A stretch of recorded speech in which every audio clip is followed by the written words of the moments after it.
Hello friends. तो आज के इस वीडियो में हम बात करने वाले हैं part 2 of this book mastering the market cycle bye Harvard marks. तो यहाँ पे हम आगे के 8 चैप्टर्स जो है वो यहाँ पे हम कवर करने वाले हैं। तो ये वीडियो जो है वो फेयरली लॉन्ग हो सकता है, तो उसी तरह से आप भी इस वीडियो को देखना। लेट से कि अगर आपके पास अभी टाइम नहीं है तो वीडियो को डाउनलोड कर ले, सेव कर ले, और उसके बाद जब आपको टाइम मिलता है तब ये वीडियो पूरा देखें एक ही सीटिंग में। अगर आप देखोगे तो इस वीडियो का जो कंटेंट अभी हम डिस्कस करने वाले हैं उसमें से आप मैक्सिमम लर्निंग ले पाओगे। तो इसी एक डिस्क्लेमर के साथ प्लस मैं ये भी कहना चाहता हूँ कि यहाँ पे हम किसी भी तरह का किसी भी स्टॉक में रिकमेंडेशन नहीं देते हैं। तो ये चीज़ हमेशा ध्यान रखना और उसी के हिसाब से आपको कॉल लेना है और ये वीडियो जो है उसको देखना है। तो आइए स्टार्ट करते हैं। वीडियो की शुरुआत में हम स्टार्ट करेंगे चैप्टर नंबर 4 से, द इकोनॉमिक साइकिल। तो यहाँ पे मैंने ये एक बुक जो है what I learn about investing from Darwin, जो पुलक प्रसाद जी ने लिखी है, उसके बारे में भी हम यहाँ पे थोड़ा सा डिस्कस हम करने वाले हैं। अगर ये बुक के ऊपर अगर आपको डिटेल में समझना है तो हमने यहाँ पे भी एक पूरा वीडियो सीरीज़ बना रखा है इस बुक का। तो ये भी आप हमारे डिस्क्रिप्शन बॉक्स में या तो ऊपर एक आई बटन में भी अगर मुझे टाइम मिलेगा तो मैं वहाँ पे लगा दूंगा, तो वहाँ से भी आप रेफ़र कर सकते हो। तो अभी ये जो चैप्टर 4 है ये पूरा का पूरा है द इकोनॉमिक साइकिल के ऊपर। मतलब यहाँ से हमारी जो कोर लर्निंग्स है साइकिल्स, डिफरेंट साइकिल्स को अंडरस्टैंड करने की, वो जो है वो यहाँ से स्टार्ट होती है। तो अगर आपने हमारा जो ये पार्ट 1 वाला वीडियो इस बुक का अगर आपने नहीं देखा है तो प्लीज़ पहले वो रेफ़र कीजिए, उसको जानिए, डिटेल में समझिए, और उसके बाद ही इस वीडियो की आप शुरुआत करें, ताकि आपका जो कंसेप्ट है, आपका जो लर्निंग है वो यहाँ से अच्छा हो सके। तो chapter number 4 the economic cycle के अंदर हार्वर्ड मार्क्स क्या चीज़ के बारे में बात करते हैं, आइए जानते हैं। तो वो हमेशा मतलब जब भी वो बात करते हैं एक इकोनॉमिक साइकिल के बारे में, तो वो ऐसा बोलते हैं कि बहुत बार हमने भी ये कंसेप्शन देखा है कि भाई अगर इकोनॉमी अच्छा करेगी तो ही स्टॉक मार्केट या तो स्टॉक्स जो है वो अच्छा करेंगे, डिफरेंट एसेट्स जो है वो अच्छा करेंगे। ऐसा जनरली एक माइंडसेट लोगों के दिमाग में रहता है। तो यहाँ पे वो डिटेल में पहले तो समझना चाहते हैं कि भाई ये इकोनॉमी क्या है, साइकिल क्या है, और ये दोनों चीज़ें कैसे एक दूसरे के साथ वो रिलेवेंट है। तो सबसे पहले तो वो ये बोलते हैं कि कोई भी जो इकोनॉमी होती है उसका आउटपुट जो है वो मल्टीपल फैक्टर्स के ऊपर डिपेंडेंट रहता है। उसमें से बहुत सारे फैक्टर्स हो सकते हैं जो हम नेक्स्ट अभी हम थोड़े टाइम में डिस्कस करने वाले हैं। तो यहाँ पे इकोनॉमी एक ऐसी चीज़ है कि जहाँ पे इतने फैक्टर्स होते हैं, वो एक्सटर्नल भी हो सकते हैं, वो इंटरनल भी हो सकते हैं, कि जो एक कंट्री की, एक इकोनॉमी की साइकिल जो है उसको कैसे वो चेंज कर सकते हैं, उसको इम्पैक्ट कर सकते हैं। तो उसमें फिर नया एक अलग डायमेंशन अगर हम देखें तो यहाँ पे उन्होंने बोला है कि जब भी हम किसी भी इकोनॉमी के बारे में बात करते हैं तो जनरली वहाँ पे जीडीपी का डिस्कशन होता है, मतलब ग्रोस डोमेस्टिक प्रोडक्शन। तो जब भी हम स्टॉक मार्केट के पर्सपेक्टिव से जब हम बात करते हैं कि भाई इकोनॉमी में क्या होगा, नेक्स्ट ईयर इकोनॉमी ग्रोथ में रहेगी या नेक्स्ट क्वार्टर में ग्रोथ में रहेगी, या तो फिर उसमें जो है वो रिसेशन आएगा। अभी रिसेशन का मतलब क्या है कि अगर कोई भी इकोनॉमी सक्सेसफुली, मतलब अगर 2 क्वार्टर्स तक अगर कंटिन्यूसली अगर वो डी ग्रोथ दिखाती है अपने ग्रोथ में, तब जाके ऐसा माना जाता है कि वो पर्टिकुलर इकोनॉमी जो है वो रिसेशन में जा चुकी है। प्लस यहाँ पे जब भी हम जीडीपी की बात करते हैं या तो इकोनॉमिक ग्रोथ के बारे में बात करते हैं तो हमेशा एक रेट ऑफ चेंज की बात करते हैं, वो भी हमें यहाँ पे देखना है। बट अगर हार्वर्ड मार्क्स की अगर हम यहाँ पे बात अगर समझते हैं तो वो हमें ऐसा कहना चाहते हैं कि भाई जो पेसिमिस्ट होता है, जो स्टॉक मार्केट या तो किसी भी एसेट प्राइसेस को लेके वो ऐसा बोलते हैं कि भाई नहीं नहीं ये तो नहीं चलेगा, अभी तो मार्केट में ऐसा होने वाला है, ये होने वाला है। अगर हम पेसिमिस्ट की भी अगर बात करें ना तो भी वो हमेशा ऐसी बात करता है कि भाई नहीं नहीं 2% नहीं 1% ग्रो होगा, मतलब वो भी ग्रोथ की ही बात करता है। मतलब ऐसा नहीं है कि अगर वो पेसिमिस्ट है तो ऐसा बोलेगा कि नहीं नहीं हमारा तो कंटिन्यूसली नेगेटिव या तो डी ग्रोथ ही कंटिन्यूस होने वाला है, ऐसा नहीं है। तो ये अगर हम देखें ना तो एक इन्वेस्टर्स के पर्सपेक्टिव से वो हमेशा एक ऑप्टिमिस्टिक रहता है। फिर नेक्स्ट अगर हम देखें तो इकोनॉमिक साइकिल ये जो चैप्टर है उसमें हार्वर्ड मार्क्स हमें ये भी समझाते हैं कि मार्केट या तो इकोनॉमी में अप्स एंड डाउन्स जो है वो चलते रहते हैं। बट अगर वो इन्वेस्टर, वो पर्टिकुलर इन्वेस्टर की जो कम्युनिटी है अगर वो टिकी रहती है मार्केट में तो वो हमेशा पैसा बनाएगी। ये उन्होंने क्लियरली बुक के अंदर भी वहाँ पे लिखा है। फॉर एग्जांपल अगर हम यहाँ पे 2000 इंटरनेट बूम के बारे में अगर हम बात करते हैं तो उसके पहले जिन्होंने इन्वेस्ट किया था, जब वो बूम बस्ट हुआ उसके पहले जिन लोगों ने इन्वेस्ट किया था उन्होंने बहुत अच्छा खासा पैसा बनाया। बट लेकिन अगर लेट से किसी ने अगर एकदम टॉप में जाके अगर उस कंपनी में या तो उस सेक्टर में अगर इन्वेस्ट किया था, उस मार्केट में इन्वेस्ट किया था, तो थोड़े ही टाइम बाद वहाँ से वो जो बूम मतलब जो आया था, जो एसेट प्राइसेस में जो इन्फ्लेशन आया था उस टाइम पे, वो एकदम ही बर्स्ट हो गया और वहाँ से नीचे आ गया। बट अगर वो इन्वेस्टर अगर वैसे का वैसा रहता तो आज नहीं तो कल, 5 नहीं तो 10 साल के बाद भी उसके भाव आ जाते। प्लस अगर एक सक्सेसफुल इन्वेस्टर अगर बनना चाहता होता तो उसने उस जो भी स्टॉक्स या तो कंपनीज उसने परचेस किया है उसमें वो बना रहता। तो ये एक चीज़ यहाँ पे हार्वर्ड मार्क्स ने इस चैप्टर के अंदर भी हमें एक्सप्लेन किया हुआ है। फिर नेक्स्ट वो बात करते हैं कि generally birth rate versus productivity, और यहाँ पे हम एआई मतलब आर्टिफिशियल इंटेलिजेंस का भी एक छोटा सा केस स्टडी का डिस्कशन करने वाला है। तो पहले तो जैसे हमने पहली लाइन में जैसे हमने यहाँ पे लिखा है कि कोई भी इकोनॉमी होती है वो मल्टीपल फैक्टर्स के ऊपर डिपेंडेंट होती है। तो यहाँ पे उन्होंने बोला है कि बर्थ रेट और प्रोडक्टिविटी ये दोनों चीज़ों जो है वो बहुत ही ज़्यादा इम्पेक्ट करती है जब हम इकोनॉमिक ग्रोथ के बारे में बात करते हैं। बर्थ रेट का मतलब ये है कि किसी भी इकोनॉमी में हमेशा हर साल या तो हर डिकेड में कितने बच्चे जो है वो बर्थ ले रहे हैं, राइट। उस हिसाब से वह उस इकोनॉमी को हम ऐसा कुछ जजमेंट लगा सकते हैं वहाँ पे। प्लस अगर हम मुझे प्रोडक्टिविटी के बारे में बात करना है तो वहाँ पे हार्वर्ड मार्क्स ऐसा कहते हैं कि प्रोडक्टिविटी का मतलब ये है कि 1 घंटे में आप कितना मैक्सिमम आउटपुट ले सकते हो। फॉर एग्जांपल अगर मुझे एक सिंपल लैंग्वेज में अगर समझना है तो लेट्स से कि अगर इंडिया में अगर कहीं जगह पे प्लांट लगा हुआ है तो पहले मतलब आज से 5 साल पहले लेट्स से कि उसी मोबाइल का जो प्लांट है उसमें 1 घंटे में 10 आईफोन बनते थे। तो नाउ मतलब अगर 5 या 10 साल के बाद अगर मैं देखूँ तो एक ही घंटे में अगर मुझे 15 से 20 आईफोन बनते हैं तो ये हुआ प्रोडक्टिविटी में इम्प्रूवमेंट। सेम केस अगर हम देखें तो एआई के बारे में भी हम बोल सकते हैं। फॉर एग्जांपल जैसे ही अभी एआई, चैट जीपीटी और ऐसे बहुत सारे टूल्स जो है वो मार्केट में आ चुके हैं, इसकी वजह से मेन इम्पैक्ट जो है वो होगा प्रोडक्टिविटी के ऊपर। लेट्स से कि अगर कोई एक डेवलपर है, अगर उसको एक चीज़ या तो एक पर्टिकुलर कोड लिखने में, उसका लॉजिक बिल्डअप करने में अगर पहले 10 घंटा लगता था तो अभी उसी सेम डेवलपर को सेम नॉलेज मतलब अगर वो एआई का यूज़ करता है साथ में तो पॉसिबल है कि वो सेम कोड वो आधा घंटा या तो 1 घंटे में भी वो कर पाएगा। तो अगर बर्थ रेट और प्रोडक्टिविटी ये 2 फैक्टर जो है वो मेजर है किसी भी इकोनॉमिक साइकिल को इम्पेक्ट करने के लिए। तो यहाँ पे अगर ये दोनों चीज़ों पे अगर फोकस किया जाए तो आप काफ़ी हद तक थोड़ा बहुत कम मतलब इकोनॉमिक साइकिल के बारे में एक अंदाज़ा लगा सकते हो। तो ये हो गया इस पॉइंट के बारे में। अगर नेक्स्ट अगर हम समझें तो यहाँ पे हार्वर्ड मार्क्स ने मेनली 7 चीज़ों पे फोकस करने को बोला है जब भी अगर आपको किसी भी कंट्री की इकोनॉमिक साइकिल को अगर समझना है या तो जीडीपी को समझना है तो ये रहा पहले 4 मतलब demographic movement, determination of input, aspiration और एजुकेशन। तो यहाँ पे अगर हम पहला समझें कि डेमोग्राफिक मूवमेंट मतलब कि चाइना हो या इंडिया हो तो यहाँ पे जनरली क्या है कि पहले रूरल इकोनॉमी सबसे ज़्यादा थी, मतलब रूरल में ही फार्मिंग वगैरह होता था और वैसे ही कंट्रीज़ जो है वो आगे बढ़ी। बट धीरे धीरे क्या हुआ कि जॉब्स जो है वो शहरों में ज़्यादा आती थी और आज भी वही सिनारियो अभी चल रहा है। तो अर्बन में क्या हो रहा है कि बहुत सारे लोग जो है वो धीरे धीरे रूरल एरिया से अर्बन एरिया तक जा रहे हैं क्योंकि वहाँ पे जॉब्स है। तो ये हो गया डेमोग्राफिक मूवमेंट्स। फिर दूसरा है डिटर्मिनेशन ऑफ इनपुट, मतलब कि लेट्स से कि जॉब्स वगैरह तो है, चलो सिटी में या शहरों में अर्बन एरिया में जॉब्स है, बट वहाँ पे आपको ये भी देखना है कि जो वर्कफोर्स का जो पार्टिसिपेशन है वो कैसा है। मतलब फॉर एग्जांपल इंडिया जैसी कंट्री में कि जहाँ पे फॉर्मल जॉब्स अभी इतनी नहीं है, फॉर्मल जॉब्स मतलब कंपैरिजन टू इनफॉर्मल जॉब्स। तो यहाँ पे एक चीज़ वो एक फैक्टर हो गया वो। दूसरा है कि जो पार्टिसिपेशन लेवल जो होना चाहिए, मतलब यहाँ पे अगर हम इंडिया में देखते हैं तो जो वुमेन लेबर है, फीमेल लेबर है, उसका पार्टिसिपेशन जो है वो बहुत ही कम है कंपेयर टू मेल पार्टिसिपेशन।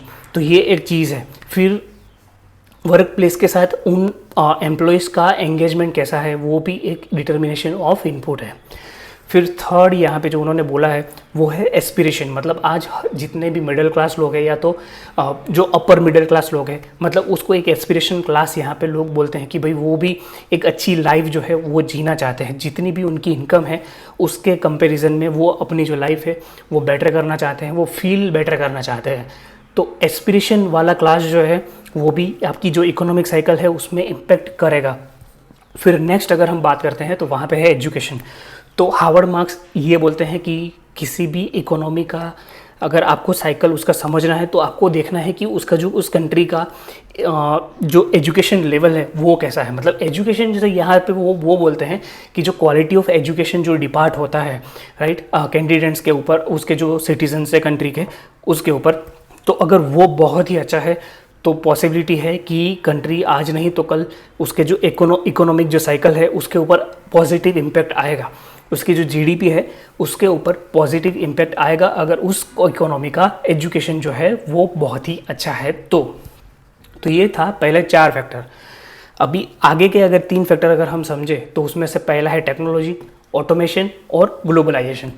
तो टेक्नोलॉजी के बारे में वो मतलब यहाँ पे ऐसा बोलते हैं कि जो डार्विनियन एक जो कल्चर था पहले, मतलब अभी भी है नेचर में अगर हम देखें तो डार्विनियन मतलब चार्ल्स डार्विन ने जो बोला था कि सर्वाइवल ऑफ द फिटेस्ट, वो वाला कल्चर जो है वो टेक्नोलॉजी के कंटेक्स्ट में अगर हम देखें तो वो बहुत ही एप्लीकेबल होता है। मतलब यहाँ पे ऐसा होता है कि कंपनीज जो है ना वो कट थ्रोट कंपटीशन या तो कट थ्रोट इनोवेशन में रहती है, तो कंपनीज को कंटिन्यूअसली इनोवेशन करते रहना पड़ेगा, अदरवाइज यहाँ पे जो फिटेस्ट होगा, सर्वाइवल ऑफ द फिटेस्ट, मतलब जो भी बंदा स्ट्रांग होगा वो उसकी जगह ले लेगा। तो ये था टेक्नोलॉजी का इम्पैक्ट। फिर उसके बाद बहुत ही क्रिटिकल जो अभी है वो है ऑटोमेशन। मतलब धीरे धीरे मैन्युफैक्चरिंग के अंदर बहुत कंट्रीज़ में ऑलरेडी ऑटोमेशन इस हद तक आ गया है कि जहाँ पे ह्यूमन लेवल इंटरवेंशन जो है वो धीरे धीरे कम होता जा रहा है। तो अगर ऑटोमेशन ज़्यादा होगा तो प्रोडक्टिविटी ऑटोमेटिकली ज़्यादा होगी। बट यहाँ पे एक चीज़ ये भी हमें देखना है कि यहाँ पे ये हो सकता है कि जो वेल्थ ऑफ कॉन्सेंट्रेशन है वो भी ज़्यादा होगा। मतलब यहाँ पे क्या होगा कि बहुत ही कम लोगों के पास बहुत ही ज़्यादा पावर एंड वेल्थ हो सकती है।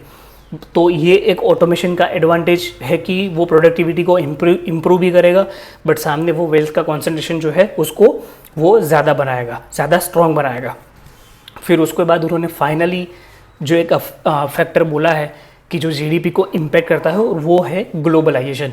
अभी जब हम ग्लोबलाइजेशन के बारे में बात करते हैं तो इसका मतलब ये है कि लेट्स से कि यूएसए जैसी कंट्री में कि जहाँ पे वेजिस जो है वो इतने ज़्यादा है, तो अगर वहाँ पे अगर किसी को कोई लेट्स से कुछ मैन्युफैक्चरिंग कराना है राइट, तो वहाँ पे वही चीज़ का भाव जो है वो बहुत ही ज़्यादा होगा कंपेयर टू अगर लेट्स से कि अगर आईफोन की हम बात करते हैं तो अगर आईफोन जो है वो चाइना या तो इंडिया या तो वियतनाम या तो इंडोनेशिया जैसी कंट्री में अगर वो मैन्युफैक्चरिंग करते हैं और फिर वहाँ से उसको इंपोर्ट करते हैं तो वो कंपेरेटिवली चीप होगा और कंपनीज जो है, कॉरपोरेट्स जो है, उनके भी प्रॉफिट्स ज़्यादा होंगे। तो ये कंटेक्स्ट में यहाँ पे हार्वर्ड मार्क्स ने ग्लोबलाइजेशन जो है उसको भी एक पैरामीटर या तो एक फैक्टर जिनको बोला है कि जिसकी वजह से जीडीपी जो है वो इम्पैक्ट हो सकता है। फिर नेक्स्ट अगर हम देखें इस चैप्टर के अंदर तो उन्होंने 2 चीज़ें बोली हैं, एक है वेल्थ इफेक्ट और दूसरा है इन्वेंट्रीज। अभी वेल्थ इफेक्ट मतलब वो क्या बोलना चाहते हैं यहाँ पे हार्वर्ड मार्क्स जब वेल्थ इफेक्ट के बारे में बात करते हैं तो वो ये बोलते हैं कि बहुत सब मतलब जैसे ही बुल मार्केट चलता है, फॉर एग्जांपल अभी हमारे इंडिया में भी और यूएस में भी काफ़ी हद तक बुल मार्केट चल रहा है, तो इसकी वजह से जिन लोगों ने भी स्टॉक मार्केट में इन्वेस्ट किया था उन्होंने अच्छे खासे अभी तक पैसे बना लिए हैं। तो उसके हिसाब से क्या होता है कि जैसे ही उनके जो स्टॉक्स है, जो स्टॉक्स उनके पास अभी है, अगर उससे अगर उन्होंने इतने पैसे कमा लिए हैं ना तो उनको लगता है कि भाई हमारी वेल्थ जो है वो ज़्यादा बढ़ चुकी है, तो हमारे खर्चे जो हैं वो भी हम उसको उस हिसाब से हम ज़्यादा कर सकते हैं। तो जैसे ही मार्केट में बुल मार्केट चलता है तो जो लोग स्टॉक मार्केट में या तो किसी भी तरह से वो इन्वेस्ट करते हैं और अगर उनके इन्वेस्टमेंट का वैल्यू अगर बढ़ गया है तो वो अपना जो स्पेंडिंग है वो भी बढ़ा देते हैं। तो ये एक वेल्थ इफेक्ट है जो डायरेक्टली या तो इनडायरेक्टली किसी भी कंट्री की इकोनॉमी के ऊपर डिपेंडेंट या तो उसकी जो इकोनॉमिक साइकिल है उसको वो इम्पेक्ट कर सकता है। ये था एक फैक्टर। फिर दूसरा उन्होंने बोला है इन्वेंट्रीज। अभी इन्वेंट्रीज ये जो उन्होंने बोला है वो कंटेक्स्ट ये कॉरपोरेट्स के कंटेक्स्ट में बोला है, मतलब कि जैसे जैसे लेट्स से डिमांड अगर ज़्यादा है तो क्या होगा कि कंपनीज जो है, कॉर्पोरेट जो है, वो इन्वेंट्रीज ज़्यादा रखने लगेंगे। उनको लगेगा कि भाई डिमांड अगर इतनी अभी मार्केट में है तो हम क्यों ना ऑलरेडी एक इन्वेंट्री बना के रखें, ताकि जब भी अगर डिमांड में अगर थोड़ा सा भी अगर ज़्यादा प्लस माइनस अगर होता है तो उस टाइम पे हम उसको, मतलब हमारे जो कस्टमर्स हैं उनको डायरेक्टली वो प्रोडक्ट जो है वो अवेलेबल करा सकें। उस हिसाब से वो ये चीज़ भी यहाँ पे करते हैं। बट जैसे ही अगर कुछ भी अगर इकोनॉमी में या तो डिमांड एनवायरनमेंट में अगर कोई भी अगर प्लस माइनस होता है तो उस टाइम पे जो कंपनी ने जो ओवर कैपेसिटी या तो ओवर इन्वेंट्री जो उन्होंने कलेक्ट कर रखी है वो उनको प्रॉब्लम कर सकती है, और ये भी जो कंट्री की इकोनॉमिक साइकिल है उसको इम्पेक्ट कर सकता है। तो ये चीज़ भी हमें याद रखना है।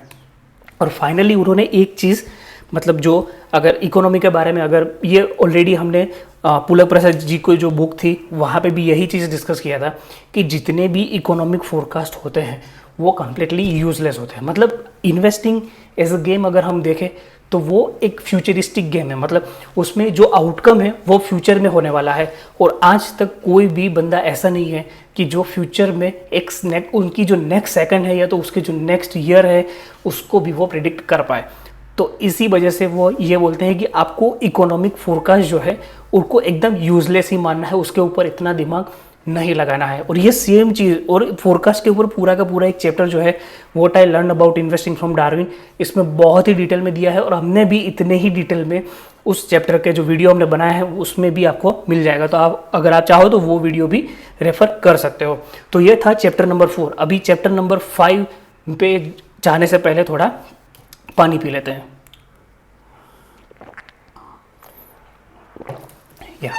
सो चैप्टर नंबर 5 में उनका जो फोकस है वो है कि गवर्नमेंट का इन्वॉल्वमेंट किस हद तक हो सकता है। तो अगर हम यहाँ पे देखें तो वो ऐसा बोलते हैं कि भाई धीरे धीरे ऐसा हो रहा है कि गवर्नमेंट की जो जॉब है उसको अभी उनको थोड़ा रीडिफाइन भी किया जा रहा है। जैसे कि अभी मतलब उनको मैनेज साइकिल्स जो है, डिफरेंट साइकिल्स होती है, और उसमें से वन ऑफ दी साइकिल्स है इकोनॉमिक साइकिल, जो बाकी सारी साइकिल्स को भी इम्पेक्ट करती है। उसको मैनेज करने का भी एक काम अभी जो है वो गवर्नमेंट को धीरे धीरे मिल रहा है, पहले ऐसा नहीं था। फॉर एग्जांपल अगर हम देखें तो यहाँ पे central bank, for example in India RBI is the central bank, sorry reserve bank of India.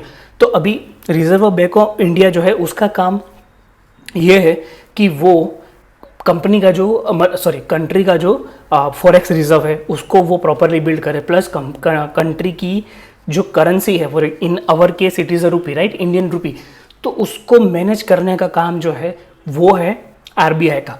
तो ये एक रोल था पहले कि मतलब आरबीआई का या तो जो यूएस में जो फेडरल रिजर्व है उनका काम सिर्फ और सिर्फ यही था कि कंट्री की जो करेंसी है उसको मैनेज करना, उसको प्रिंट करना और इसकी बैलेंस शीट कंट्री की जो है वो उसको मैनेज करना। बट धीरे धीरे क्या हो रहा है कि अभी उनका रोल भी चेंज हो रहा है कि जहाँ पे उनको रेट साइकिल्स, मतलब जो रेट कट्स होते हैं या तो रेट इंक्रीज होते हैं, वो भी उनको मैनेज करना पड़ता है जैसे जैसे मार्केट का जो एनवायरनमेंट है उस हिसाब से। एंड फाइनली अगर हम देखें कि गवर्नमेंट का भी एक रोल होता है, तो गवर्नमेंट का रोल जनरली क्या रहता है कि गवर्नमेंट जो है वो टैक्सेस डिज़ाइन करते हैं, मतलब जो कंट्री के जो सिटीजन्स हैं उसके ऊपर कितना टैक्स लगाना है, उस टैक्स को कलेक्ट कैसे करना है, once that tax has been collected उसको यूज़ कैसे करना है, ये सारी चीज़ें जो है वो गवर्नमेंट के अंडर में आती है। बट गवर्नमेंट का काम सिर्फ इतना ही नहीं है, मतलब गवर्नमेंट जो है वो बाकी सारी चीज़ों में भी फोकस करती है। फॉर एग्जांपल एग्रीकल्चर में मुझे कितना अलोकेशन लेना है, फिर मुझे एजुकेशन में कितना अलोकेशन लेना है, मुझे कंट्री का जो हेल्थ केयर है अगर उसको इम्प्रूव करना है तो उसमें मुझे कितना एलोकेशन लेना है, ये बहुत सारी चीज़ें गवर्नमेंट के परव्यू में आती है। तो इसकी वजह से गवर्नमेंट जो है वो पॉलिसी वगैरह डिज़ाइन करती है, तो उस पॉलिसीज़ के हिसाब से अब पता चलेगा कि भाई कौन से सेक्टर में एक पुश मिल रहा है गवर्नमेंट की तरफ से। तो ये भी एक साइकिल होती है, मतलब हर बार ऐसा नहीं होगा कि कोई भी कंट्री है उसकी गवर्नमेंट जो है वो सिर्फ और सिर्फ एजुकेशन पे फोकस करेगी, या तो सिर्फ और सिर्फ डिफेंस पे फोकस करेगी, या सिर्फ एग्रीकल्चर पे फोकस करेगी। तो उसके जो बिहेवियर है, उसके जो अलोकेशन है, उसमें भी एक पर्टिकुलर साइकिल जो है वो प्ले होती रहती है, ये भी हमें जानना ज़रूरी है। फिर नेक्स्ट अगर चैप्टर के बारे में बात करें तो वो है द साइकिल ऑफ प्रॉफिट, मतलब प्रॉफिट की साइकिल क्या होगी। तो ये चैप्टर जो है वो थोड़ा क्रिटिकल है। ये मतलब यहाँ से ही हम पूरा जो बोल सकते हैं कि बुक का जो कोर है वो यहाँ से हम उसका स्टार्ट करते हैं बेस। तो अगेन उन्होंने क्या बोला है कि यहाँ ये बात सच है कि अगर इकोनॉमी या तो जो जीडीपी की जो हम बात कर रहे थे, अगर उसमें अप्स एंड डाउन्स आते हैं तो उसमें थोड़ा बहुत उनके जो कंपनी के जो कॉरपोरेट प्रॉफिट्स हैं उसके ऊपर इम्पेक्ट आ सकता है, ऐसा उन्होंने बोला है। फिर उन्होंने ये भी बोला कि अगर कोई कंपनी या अगर कोई कंट्री अगर अच्छा करती है या तो कोई कंट्री बुरा करती है इन टर्म्स ऑफ जीडीपी, तो वहाँ पे जो कंट्री के अंदर जो गुड्स एंड सर्विसेज जो मैन्युफैक्चर होते हैं उसके ऊपर भी उसका जो उसका जो इम्पैक्ट है वो आ सकता है। बट यहाँ पे उन्होंने बोला है कि कुछ कैटेगरीज ऑफ प्रोडक्ट्स जो हैं वो डायरेक्टली लिंक होती है वर्सेस जो एवरीडे नेसेसिटीज़ है, जैसे कि फूड हो गया, फार्मेसी हो गया, बेवरेजेस हो गए, उसके ऊपर उतना इम्पैक्ट नहीं आता है। तो ये एक चीज़ यहाँ पे उन्होंने बोला है। फिर नेक्स्ट उन्होंने बोला है कि अगर luxury goods and travel related products हैं वो सबसे ज़्यादा इम्पैक्ट होते हैं जब भी अगर किसी भी कंट्री की इकोनॉमी में अगर कुछ भी चेंजेस आता है पॉजिटिवली या तो नेगेटिवली। फिर उन्होंने ये भी बोला है कि वहाँ पे लिंकेजेस जनरली ऐसा माना जाता है कि भाई इकोनॉमिक ग्रोथ और प्रॉफिट वाला जो ग्रोथ है उसमें एक लिंकेज रहता है, बट ऐसा ज़रूरी नहीं है। और इसके पीछे यहाँ पे उन्होंने दो मेन रीज़न जो है वो हमें बताया है। अभी ये दो रीज़न क्या है, पहला है ऑपरेटिंग लेवरेज और दूसरा है फाइनेंशियल लेवरेज। अभी लेट्स से अगर हम बात करते हैं कि ऑपरेटिंग लेवरेज के बारे में, तो ऑपरेटिंग लेवरेज बेसिकली है क्या, पहले तो हमें वो जानना है। तो उसके लिए लेट्स से हम जोमेटो का केस स्टडी लेते हैं। तो अभी जोमेटो क्या है कि एक टेक ड्रिवन कंपनी है, फूड डिलीवरी सर्विसेज देती है, राइट। तो वहाँ पे अभी अभी रिसेंटली भी हमने न्यूज़ में देखा है कि कंपनी ने अपनी जो प्लेटफॉर्म फ़ी थी वो 2 रुपये से बढ़ा के 2 या 5 रुपये से बढ़ा के अभी करंटली 10 रुपये कर दिया है। तो क्या मतलब जो कंपनी का जो एवरीडे जो ऑर्डर्स आते थे, नंबर ऑफ ऑर्डर्स जो आते थे, तो क्या उसमें कोई इम्पैक्ट आएगा? मोस्ट प्रोबेबली उसमें कोई इम्पैक्ट नहीं आएगा। बट कंपनी ने जो 5 रुपये से 10 रुपये का ये जो हाइक लिया है वो बेसिकली जो डायरेक्टली उनकी जो प्रॉफिट वाला जो पार्ट है उसमें वो फ्लो होगा। अभी ऐसा क्यों है? अभी उन्होंने प्लेटफॉर्म की फ़ी अगर 2 रुपये या 5 रुपये से 10 रुपये कर दिया है तो क्या उन्होंने अपनी टेक्नोलॉजी में ज़्यादा इन्वेस्ट कर दिया है, या तो उनकी जो फिक्स कॉस्ट है वो बढ़ गई है, क्या उनकी वेरिएबल कॉस्ट बढ़ गई है? कुछ नहीं हुआ है। सिर्फ उन्होंने अपनी जो एग्जिस्टिंग जो इंफ्रास्ट्रक्चर है, अपनी एग्जिस्टिंग टेक्नोलॉजी का जो इंफ्रास्ट्रक्चर है उसी को ही उन्होंने यूज़ करके अपना एक्स्ट्रा रेवेन्यू अपनी कंपनी के लिए, अपने शेयर होल्डर के लिए उन्होंने यहाँ पे जनरेट कर लिया। तो इससे बहते हैं, इसे हम ऐसा कह सकते हैं कि ये जो है इसको ऑपरेटिंग लेवरेज हम बोल सकते हैं। दूसरा यहाँ पे जो उन्होंने बोला है कि फाइनेंशियल लेवरेज। अभी जब भी हम फाइनेंशियल लेवरेज के बारे में बात करते हैं तो ये हमें समझना ज़रूरी है कि कोई भी कंपनी है वो हमेशा थोड़ा सा डेट लेती है और बाकी का इक्विटी इशू करती है और उसके बेस पे वो हमेशा चलती है। तो अगर लेट्स से कि अगर इंटरेस्ट रेट एनवायरनमेंट में अगर कुछ भी प्लस माइनस होता है तो वहाँ पे कंपनी के जो इंटरेस्ट रेट जो मतलब कंपनी का जो इंटरेस्ट जो उनको देना है एवरी ईयर या तो एवरी क्वार्टर वो बढ़ जाएगा, राइट। तो ये दो मेन रीज़न है कि जहाँ पे हार्वर्ड मार्क्स ऐसा बोलते हैं कि इसी की वजह से मतलब इकोनॉमिक ग्रोथ और प्रॉफिट ग्रोथ के बारे में जो उनका जो लिंकेज है वो इतना मतलब ज़्यादा नहीं है। तो ये एक चीज़ हमें यहाँ से हमें समझने को मिलता है। फिर नेक्स्ट फाइनल चीज़ उन्होंने इस चैप्टर के अंदर बोला है और वो है डिसरप्शन। तो अभी डिसरप्शन मतलब क्या? एक टाइम ऐसा था कि यहाँ पे फॉर एग्जांपल एक केस स्टडी हमने लिया हुआ है कि जो एक टाइम पे बहुत ही स्ट्रॉन्ग मोट वाला बिजनेस माना जाता था। अभी वो बिजनेस क्या था? बिजनेस था न्यूज़पेपर का। मतलब अगर लेट से अगर किसी पर्टिकुलर एरिया में अगर कोई न्यूज़पेपर चल रहा है तो वहाँ पे अगर जो न्यूज़पेपर ऑलरेडी चल रहा है तो वहाँ के जो लोगों वहाँ के जो सिटीजन्स हैं वो उसी न्यूज़पेपर को हर रोज़ पढ़ते थे। प्लस वो न्यूज़पेपर की जो शेल्फ लाइफ है वो सिर्फ और सिर्फ एक दिन की है। मतलब आज अगर कोई न्यूज़पेपर अगर डिलीवर हुआ है तो कल उसका इतना इम्पोर्टेंस नहीं रहेगा क्योंकि न्यूज़ दूसरे दिन पे हमें नई मिलने वाली है, राइट। तो उसकी वजह से आपको न्यूज़पेपर जो है वो हर रोज़ मंगाना पड़ता था। मतलब ऐसा नहीं कि आप लेट से कि अगर आपने एक दिन या तो एक वीक तक अगर आपने किसी न्यूज़पेपर को मंगा लिया तो अभी आपको नेक्स्ट 1 ईयर तक आपको कोई न्यूज़पेपर की ज़रूरत नहीं है, ऐसा नहीं था। तो इसी की वजह से ये ऐसा माना जाता था कि भाई जो फिज़िकल न्यूज़पेपर आपके घर में आता है वो बिज़नेस बहुत ही स्ट्रॉन्ग है, स्ट्रॉन्ग मोट वाला बिज़नेस है। बट अभी क्या हुआ कि जैसे जैसे टेक्नोलॉजी ने अपना जो फुटहोल्ड है वो स्ट्रॉन्ग किया, और उसकी वजह से आज घर घर में हर बंदे के पास, ऑलमोस्ट हर बंदे के पास एक एक मोबाइल डिवाइस है, राइट। तो वहाँ पे जो न्यूज़ है, मतलब एवरीडे जो न्यूज़ है, वो जैसे ही वर्ल्ड में हैपन होती है उसी सेकंड पे, उसी मोमेंट पे लोगों के पास जो उनके पर्सनल मोबाइल डिवाइसेस हैं उसके ऊपर पहुंच जाती है। और इसकी वजह से धीरे धीरे जो न्यूज़पेपर, जो फिज़िकल न्यूज़पेपर हमारे घरों वगैरह में आते थे, उसका रेलेवेंस कम होता गया। और आज तो ये मतलब अभी तो ऐसा है कि न्यूज़पेपर बहुत ही रेयरली हम कहीं पे देखते हैं, क्योंकि मेजॉरिटी ऑफ द न्यूज़ जो है वो ऑलरेडी लोगों के मोबाइल में आ जाती है। तो ये था कि डिस्ट्रप्शन जो है वो कैसे एक स्ट्रॉन्ग मोट वाले बिजनेस को भी हटा सकता है। तो ये था चैप्टर नंबर 6। तो अभी स्टार्ट करते हैं चैप्टर नंबर 7। तो यहाँ पे chapter number 7 the pendulum of investor psychology में हार्वर्ड मार्क्स जो है वो एक इमेज की तरफ हमें इशारा करता है। मतलब ये जो इमेज अभी मैंने यहाँ पे लगाई है वो एक पेंडुलम की इमेज है कि जो एक एक्सिस पे घूमता रहता है। पेंडुलम जो है ना वो एक यहाँ पे मार्केट की साइकोलॉजी को भी, या तो एक एज अ मार्केट भी अगर आप उसका अगर हम एग्जाम्पल देते हैं या तो एक एनालॉजी लेते हैं तो उसके साथ परफेक्टली फिट बैठता है। और यहाँ पे हार्वर्ड मार्क्स जो है उनको भी पेंडुलम का जो एग्जाम्पल है वो बहुत ही पसंद है, तो बार बार यही चीज़ दोहराते रहते हैं। और यहाँ पे उनकी जो अभी इंसाइट है वो अभी हम यहाँ पे डिस्कस करने वाले हैं with respect to our stock market. तो यहाँ पे उन्होंने क्या बोला है कि जब भी आप पेंडुलम को देखते हो, किसी भी पेंडुलम को, तो वो जो अपना जो सेंटर है, अपना जो एकदम कोर वाला जो सेंटर वाला जो पार्ट है, वहाँ पे वो कभी भी इतना टाइम नहीं बिताता है जब भी वो किसी मोशन में होता है। और यहाँ पे सेंटर मतलब अगर हम स्टॉक मार्केट के पर्सपेक्टिव से अगर हम देखते हैं तो अगर उसको हम ऐसा भी बोल सकते हैं कि एक एवरेज, मतलब एवरेज रिटर्न जो है या तो एवरेज एक मार्केट का जो सेंटिमेंट है वो कभी भी एवरेज नहीं रहता है, वो यहाँ पे कहना चाहते हैं। और अभी ऐसा क्यों हो रहा है, और आंसर ये है कि जो इन्वेस्टर्स होते हैं ना उनकी साइकोलॉजी, उनका बिहेवियर जो है वो ही इस पेंडुलम को यानी कि मार्केट को चलाता है।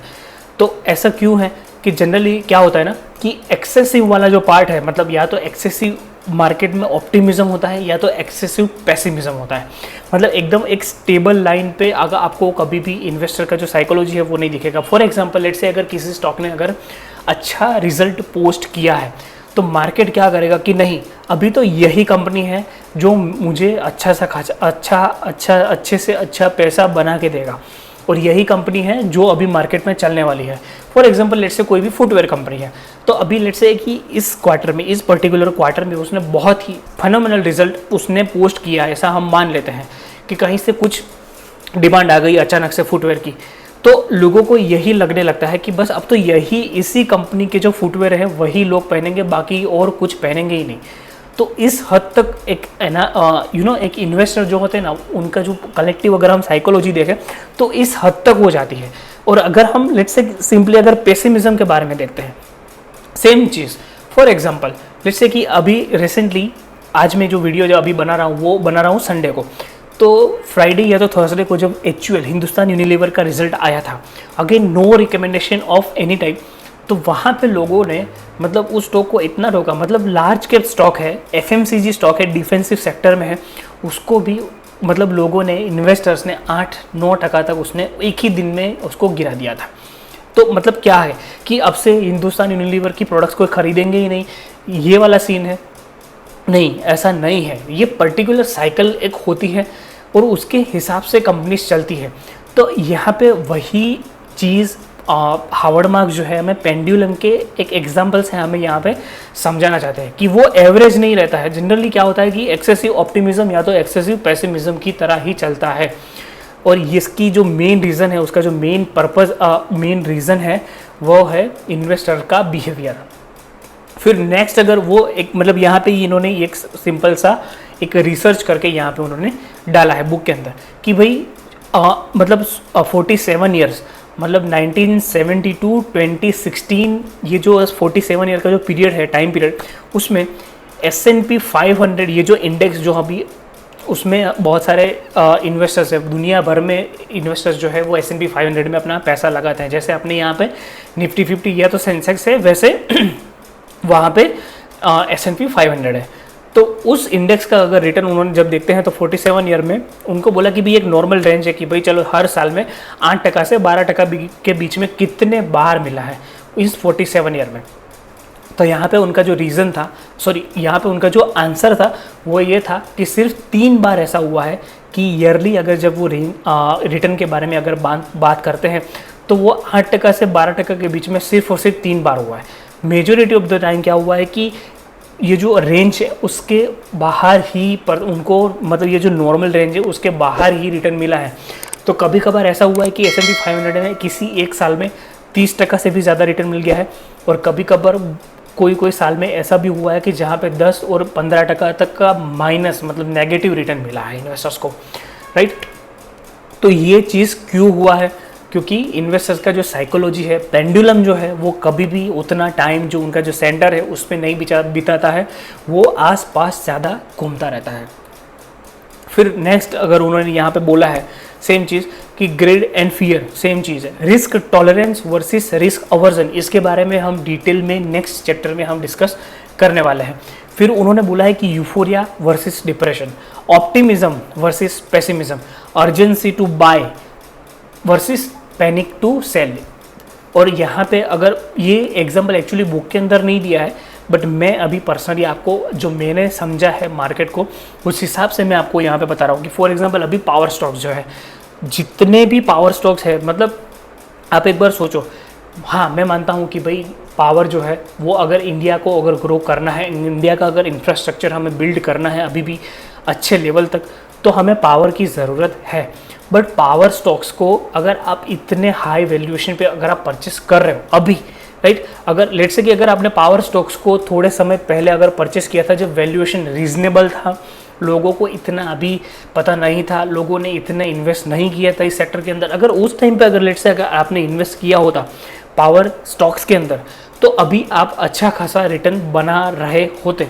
बट लेट्स से कि अगर आप अभी, जबकि ऑलरेडी जितने भी पावर स्टॉक्स है उनकी वैल्यूएशन हाई है, जबकि उनका जो एक एवरेज, मतलब अगर हम 10 साल का 15 साल का अगर हम मीडियन देखते हैं तो उसके कंपैरिजन में अगर वो 100% 200% के अगर उतने प्रीमियम पे भी अगर चल रहे हो और फिर भी आप उसको बाय करते हो, तो इसको हम यही बोलेंगे कि अर्जेंसी टू बाय, मतलब कुछ भी हो जाए मुझे उस स्टॉक में अपना पैसा लगाना है, मुझे वैल्यूएशन नहीं देखना है, ये एक चीज़ वो बोल रहे हैं। तो पावर स्टॉक ऐसी चीज़ है कि जो एक सिर्फ और यूटिलिटी है, जिसमें कोई भी तरह का प्राइसिंग पावर नहीं है, कोई मोनोपोली भी नहीं रहती है उस काइंड ऑफ स्टॉक में। तो ऐसे स्टॉक्स में अगर आप विदाउट एनी वैल्यूएशन को देख के अगर आपने बाय कर लिया है तो पॉसिबिलिटी है कि उसमें आपका अच्छा खासा रिटर्न ना बने, और प्रॉबेबली ये भी हो सकता है कि आपने जो पैसा लगाया है उसमें आपको लॉस हो सकता है। अगेन नो रिकमेंडेशन और एट ऑल, मेरी भी यहाँ पे गलती हो सकती है, ऐसा कुछ भी नहीं है, मैं भी रॉन्ग हुआ हूँ बहुत बार। तो ये मेरा पर्सनल जो है वो ओपिनियन मैं आपके सामने यहाँ पे रख रहा हूँ। फिर नेक्स्ट उन्होंने बोला है कि एक सुपीरियर इन्वेस्टर जो होता है वो कैसे बिहेव करता है किसी भी तरह के मार्केट के एनवायरनमेंट में। फॉर एग्जांपल अगर हम देखें तो एक सुपीरियर इन्वेस्टर जो है ना, वो हमेशा जो वैल्यूएशन है उसको वो सुप्रीम इम्पोर्टेंस देता है। मतलब अगर कोई कंपनी है कि जिसके पास ब्रांडिंग है, ब्रांड है, प्लस उसके पास प्राइसिंग पावर है और ये सारी चीज़ें हैं, प्लस लेट्स से कि अगर उसके पास मोनोपोली भी है किसी तरह की, और अगर ये सारी चीज़ें हैं तो अगर मतलब कलेक्टिवली हम उसको थोड़ा वैल्यूएशन ज़्यादा दे सकते हैं कंपेरेटिव टू पीयर्स। बट अगर उस कंपनी में या तो उस सेक्टर के अंदर ही कोई किसी भी तरह का प्राइसिंग पावर नहीं है और कंपनी जो है वो यूटिलिटी काइंड ऑफ सेक्टर में काम करती है कि जो हर कोई बना सकता है, तो उस सेक्टर में आप उसको कंपनी को जो वैल्यूएशन है वो उतना नहीं दे सकते हो। तो एक जो सुपीरियर इन्वेस्टर होता है ना, वो हमेशा ये देखता है कि जो वैल्यूएशन है वो कितना कंफर्टेबल है। अगर लेट्स से कोई एसेट है, वो उसकी इंट्रिंसिक वैल्यू या तो फेयर वैल्यू भी जिसको हम बोल सकते हैं, अगर उससे मुझे अगर डिस्काउंट में अभी मिल रहा है तो I will put my money into it. But अगर वो एसेट जो है वो ऑलरेडी एक इन्फ्लेटेड प्राइस पे पहुंच चुका है तो वहाँ से मुझे पैसा बनाना मुश्किल हो सकती है। तो एक सुपीरियर इन्वेस्टर ऐसे ही बिहेव करता है कि जैसे कि उसको वो चीज़ जो है वो जितना सस्ता मिलेगा उतना वो परचेस करेगा, प्लस वो ये भी देखेगा कि हाँ भाई इस प्रोडक्ट की या तो इस कंपनी की लॉन्जिटिविटी है। ये बहुत सारे फैक्टर्स को कंसिडर करने के बाद वो अपना जो हार्ड अर्नड मनी है वो उस स्टॉक के अंदर या तो किसी भी इन्वेस्टमेंट क्लास के अंदर वो लगाएगा। मतलब वो इन्वेस्टमेंट एनवायरनमेंट, मतलब लेट्स से कि अगर बुल मार्केट चल रहा है तो वो सुपीरियर इन्वेस्टर ऐसा नहीं है कि चलो भाई मुझे पैसा लगाना है, मुझे भी इस बुल मार्केट को मिस नहीं करना है, मुझे भी, वरना मतलब यही है कि वो फोमो फील नहीं करेगा, फियर ऑफ मिसिंग आउट उसको फील नहीं होगा। ये होता है एक सुपीरियर इन्वेस्टर की निशानी। फिर नेक्स्ट अगर हम बात करें तो जनरली बहुत सारी चीज़ें ये होती है कि बुल मार्केट में भी एक सेट ऑफ सीक्वेंस होती है। सेम चीज़ होता है बेयर मार्केट के अंदर, बट वहाँ पे थोड़ा मैकेनिज्म जो है वो चेंज हो जाता है। तो यहाँ पे बहुत बार हमने देखा है कि बुल मार्केट के अंदर हमने लेट्स से कि अगर बुल मार्केट में अगर कोई कंपनी है, अगर लेट्स से उसका जो प्रोडक्ट है उसका रॉ मटेरियल है ऑयल, तो अभी लेट्स से अगर बुल मार्केट अगर चल रहा है, फुल स्विंग में अगर चल रहा है, तो और हमने देखा कि चलो भाई ऑयल के प्राइसेस जो है वो अचानक से बढ़ गए हैं कुछ भी तरह के, किसी भी तरह के जियोपॉलिटिकल रीजंस की वजह से। तो अभी अगर बुल मार्केट अगर स्ट्रॉन्ग होगा तो क्या होगा कि अरे ऑयल का जो प्राइसेस है वो तो बढ़ गया है, तो अभी क्या होगा, तो अभी तो मतलब ये है कि भाई इकोनॉमिक एक्टिविटी जो है वो ओवरऑल वर्ल्ड में वो बढ़ रही है, तो उसकी वजह से हमारी जो कंपनी है, हमारी जो कंपनी जिसमें हमने इन्वेस्ट कर रखा है उसकी जो प्रोडक्ट्स है उसकी भी मतलब सेल जो है वो ज़्यादा होगी, तो ये तो अच्छी बात है। ये हो गया वन केस। दूसरा केस, लेट से कि अगर ऑयल के प्राइस जो है वो एकदम से नीचे आ गए, मतलब लेट से 100 USD पे अगर वो ऑयल ट्रेड कर रहा था, वहाँ से 80 या तो 70 USD तक आ गए अचानक से, तो अभी अगर बुल मार्केट चल रहा है तो ये इन्वेस्टर्स जो है ना वो ऐसा बोलेंगे अरे ये तो अच्छी बात है कि 100 से $70 तक आ गया, तो अभी क्या होगा, आपकी जो कंपनी है, आपने जिस कंपनी में इन्वेस्ट कर रखा है उसका अगर रॉ मटेरियल ऑयल है तो अभी आपके जो प्रॉफिट के जो मार्जिन है वो तो बढ़ जाएंगे, तो वो अभी स्टॉक तो है, बाय करो। तो ये होता है बुल मार्केट में ऐसा कि जब मतलब किसी भी तरह का इवेंट होता है तो उसका इंटरप्रिटेशन ऐसा होता है कि उस पर्टिकुलर स्टॉक को या तो उस पर्टिकुलर सेक्टर को, कंपनी को ऊपर ले जाए। और सेम चीज़ होता है बेयर मार्केट में। बेयर मार्केट में क्या होता है कि अगर पॉजिटिव न्यूज़ आती है तो भी उसका इंटरप्रिटेशन जो है वो ऐसे करते हैं कि स्टॉक को नीचे ले जाया जाए, और अगर ऑब्वियसली अगर उसकी जो न्यूज़ आई है अगर वो नेगेटिव है तो वो उसको और भी नीचे लेके जाएगा। तो ये थिंग्स मतलब जो है ना वो हर बुल मार्केट में, हर बेयर मार्केट में होती है। ये एक जो इन्वेस्टर का जो ओवरऑल साइकोलॉजी है उसी के ऊपर पूरा एक चैप्टर था। आई थिंक और एक चैप्टर जो है वो भी थोड़ा बहुत इन्वेस्टर से साइकोलॉजी प्लस इन्वेस्टर एक रिस्क को, मतलब जब भी स्टॉक मार्केट में इन्वेस्ट करते हैं तो रिस्क को कैसे वो काउंटर करते हैं उसके बारे में भी एक पूरा चैप्टर जो है वो अभी हम यहाँ पे डिस्कस करने वाले हैं। Chapter number 8, the cycle in attitude towards risk, मतलब इन्वेस्टर रिस्कों को कैसे परसीव करते हैं। तो फॉर एग्जांपल यहाँ पे देखा है, लिख रखा है मैंने कि get me in to get me out, मतलब कि अगर यूफोरिया चल रहा है, अगर लोग इन्वेस्टर्स फोमो कर रहे हैं, तो यहाँ पे लोगों को बस किसी भी प्राइस पे मुझे गेट मी इन, मतलब मुझे वो स्टॉक चाहिए, चाहे कुछ भी वैल्यूएशन हो, कोई भी भाव हो, मुझे उस स्टॉक के अंदर जाना है, मुझे वो जो उसकी जो रैली है उसको मुझे मिस नहीं करना है। वहाँ से लेके गेट मी आउट, मतलब लेट्स से कि अगर कोविड-19 जैसा अगर क्रैश सडनली आ जाता है, कोई ब्लैक स्वान इवेंट मार्केट में अगर हो जाती है, तो उस टाइम पे इन्वेस्टर्स के माइंड में सिर्फ और सिर्फ एक ही चीज़ होती है कि गेट मी आउट, मतलब मैं अगर मार्केट में अगर फ्यूचर में ₹1 भी अगर नहीं कमाऊंगा तो चलेगा, बट मुझे मेरा कैपिटल जो है वो बचाना है, इसलिए मुझे जो भी भाव मिल रहा हो उस भाव पे मुझे निकल जाना है और मुझे मेरा जो पैसा है वो वापस चाहिए। तो ये है अगेन वही जैसा हमने पेंडुलम वाला केस देखा था ना, ये एक्सट्रीम से एक्सट्रीम तक जनरली इन्वेस्टर्स की जो साइकोलॉजी है उसी तरह से बिहेव करती है। फिर नेक्स्ट यहाँ पे क्या है ना कि एक सुपीरियर इन्वेस्टर होता है, वो हमेशा रिस्क को अंडरस्टैंड करता है, उसको एसेस करता है और उसको रिस्क को ऐसे ही वो डील करता है। मतलब रिस्क है ना, बुल मार्केट जैसे फॉर एग्जाम्पल अभी तक बुल मार्केट चल ही रहा है, राइट। तो यहाँ पे अगर रिस्क के बारे में बात करूँगा अगर, तो किसी को भी इतना इंटरेस्ट नहीं है। तो अगर मैं लेट्स से कि अगर मैं बात करता हूँ कि चलो ये स्टॉक लेना चाहिए, आपको वो स्टॉक बेच देना चाहिए, अगर मैं ऐसी बात यहाँ पे करूँगा ना तो अभी जो मेरे सब्सक्राइबर जो है ना वो 10 टाइम्स हो जाएंगे सिर्फ अगर मैं इतना करूँगा, क्योंकि मैंने देखा है कि यूट्यूब पे इतने सारे चैनल्स हैं वो सिर्फ और सिर्फ इसी स्टॉक्स के बारे में ही बात करते रहते हैं और उनके थाउजेंड्स में सब्सक्राइबर हैं, जबकि हमारे तो अभी 1000 भी मतलब 1000 सब्सक्राइबर भी नहीं हुए हैं, क्योंकि हम जो है वो मतलब एक इन्वेस्टर्स के साथ उनकी जो साइकोलॉजी है उनको बिल्ड करना चाहते हैं, बट लोगों को जनरली उतना इंटरेस्ट नहीं रहता है इन सारी बातों में। एनीवेज, फिर यहाँ पे वो ये भी बताते हैं, हार्वर्ड मार्क्स जो है वो हमें ये भी बताते हैं कि मतलब बुक के अंदर उन्होंने ये क्वेश्चन जो है वो पूछा है कि लेट्स से अगर स्टॉक्स है, एक तरफ स्टॉक्स है दूसरी तरफ बॉन्ड्स है, तो अगर वो सेम रिटर्न देते हैं, लेट्स से कि 7% रिटर्न आपको स्टॉक्स में भी मिलता और बॉन्ड्स में भी मिलता, तो आप किस में इन्वेस्ट करोगे? आप ये वीडियो को पॉज करो, सोचो, थोड़ा रिफ्लेक्ट करो और आप मुझे ये चीज़ अपने कमेंट सेक्शन में भी अगर आप चाहो तो बता सकते हो कि अगर ये क्वेश्चन आपको पूछा जाता तो आप स्टॉक्स में इन्वेस्ट करते या बॉन्ड्स में, गिवन की जो रिटर्न है वो 1 साल के अंदर सेम आने वाला है, तो आप किस में इन्वेस्ट करते हैं, राइट? तो अगर कोई भी अगर एक मैच्योर इन्वेस्टर है कि जो रिस्क को जानता है, समझता है, तो वो रेशनली यही बोलेगा कि हमें बॉन्ड्स में इन्वेस्ट करना चाहिए। क्यों? क्योंकि बॉन्ड्स में जो रिस्क है वो बहुत ही कम है कंपेयर टू स्टॉक्स। मतलब ऐसा नहीं कि बॉन्ड्स में भी रिस्क नहीं है, बॉन्ड्स में भी रिस्क रहता है, बट स्टॉक्स के कंपैरिजन में रिस्क जो है वो बहुत ही कम है। तो लोग स्टॉक मार्केट में पैसा क्यों लगाते हैं? क्योंकि स्टॉक मार्केट में जो पैसा लगाने वाले लोग हैं उनको ज़्यादा रिटर्न चाहिए, that is why they invest into stocks. तो ये एक चीज़ हमेशा याद रखनी है जब भी हम रिस्क के बारे में बात करते हैं। तो लेट्स से कि जब भी बुल मार्केट चलता है ना, तो अगर हम रिस्क के बारे में बात कर रहे हैं तो वहाँ पे रिस्क टॉलरेंस, जैसे मैंने अभी पहले बोला था कि हम risk tolerance and risk aversion के बारे में बात करने वाले हैं। तो यहाँ पे बुल मार्केट में रिस्क टॉलरेंस एट पीक पे होता है। अभी रिस्क टॉलरेंस और रिस्क अवर्जन क्या है?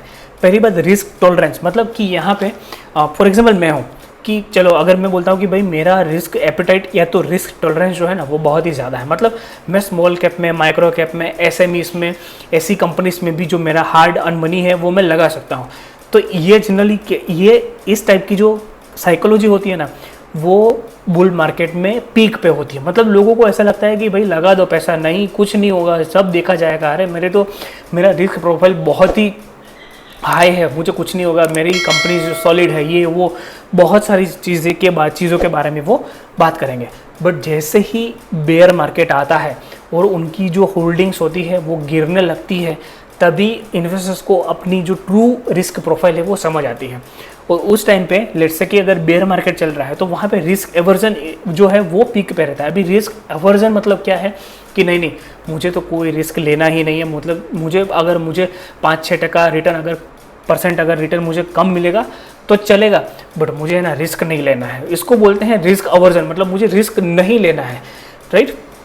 यहाँ पे बुक के अंदर 2008 का जो ग्लोबल फाइनेंशियल क्राइसिस हुआ था उसके बारे में हार्वर्ड मार्क्स ने डिस्कस किया है कि उस टाइम पे इन्वेस्टर्स की जो साइकोलॉजी थी वो कैसे थी। फॉर एग्जांपल 2008 में जब मार्केट फॉल हुआ, लेहमन ब्रदर्स का जो क्राइसिस हुआ, कलेप्स हुआ, उसके पहले मतलब उसके थोड़े मतलब 1 या 2 साल के पहले जब मतलब मार्केट में एक फुल ब्लोन बुल मार्केट चल रहा था, उस टाइम पे लोगों का रिस्क टॉलरेंस बहुत ही ज़्यादा था। मतलब लोग बोल रहे थे कि नहीं डालो पैसा स्टॉक्स में डालो, मेरा तो रिस्क एपेटाइट जो है वो बहुत ज़्यादा है।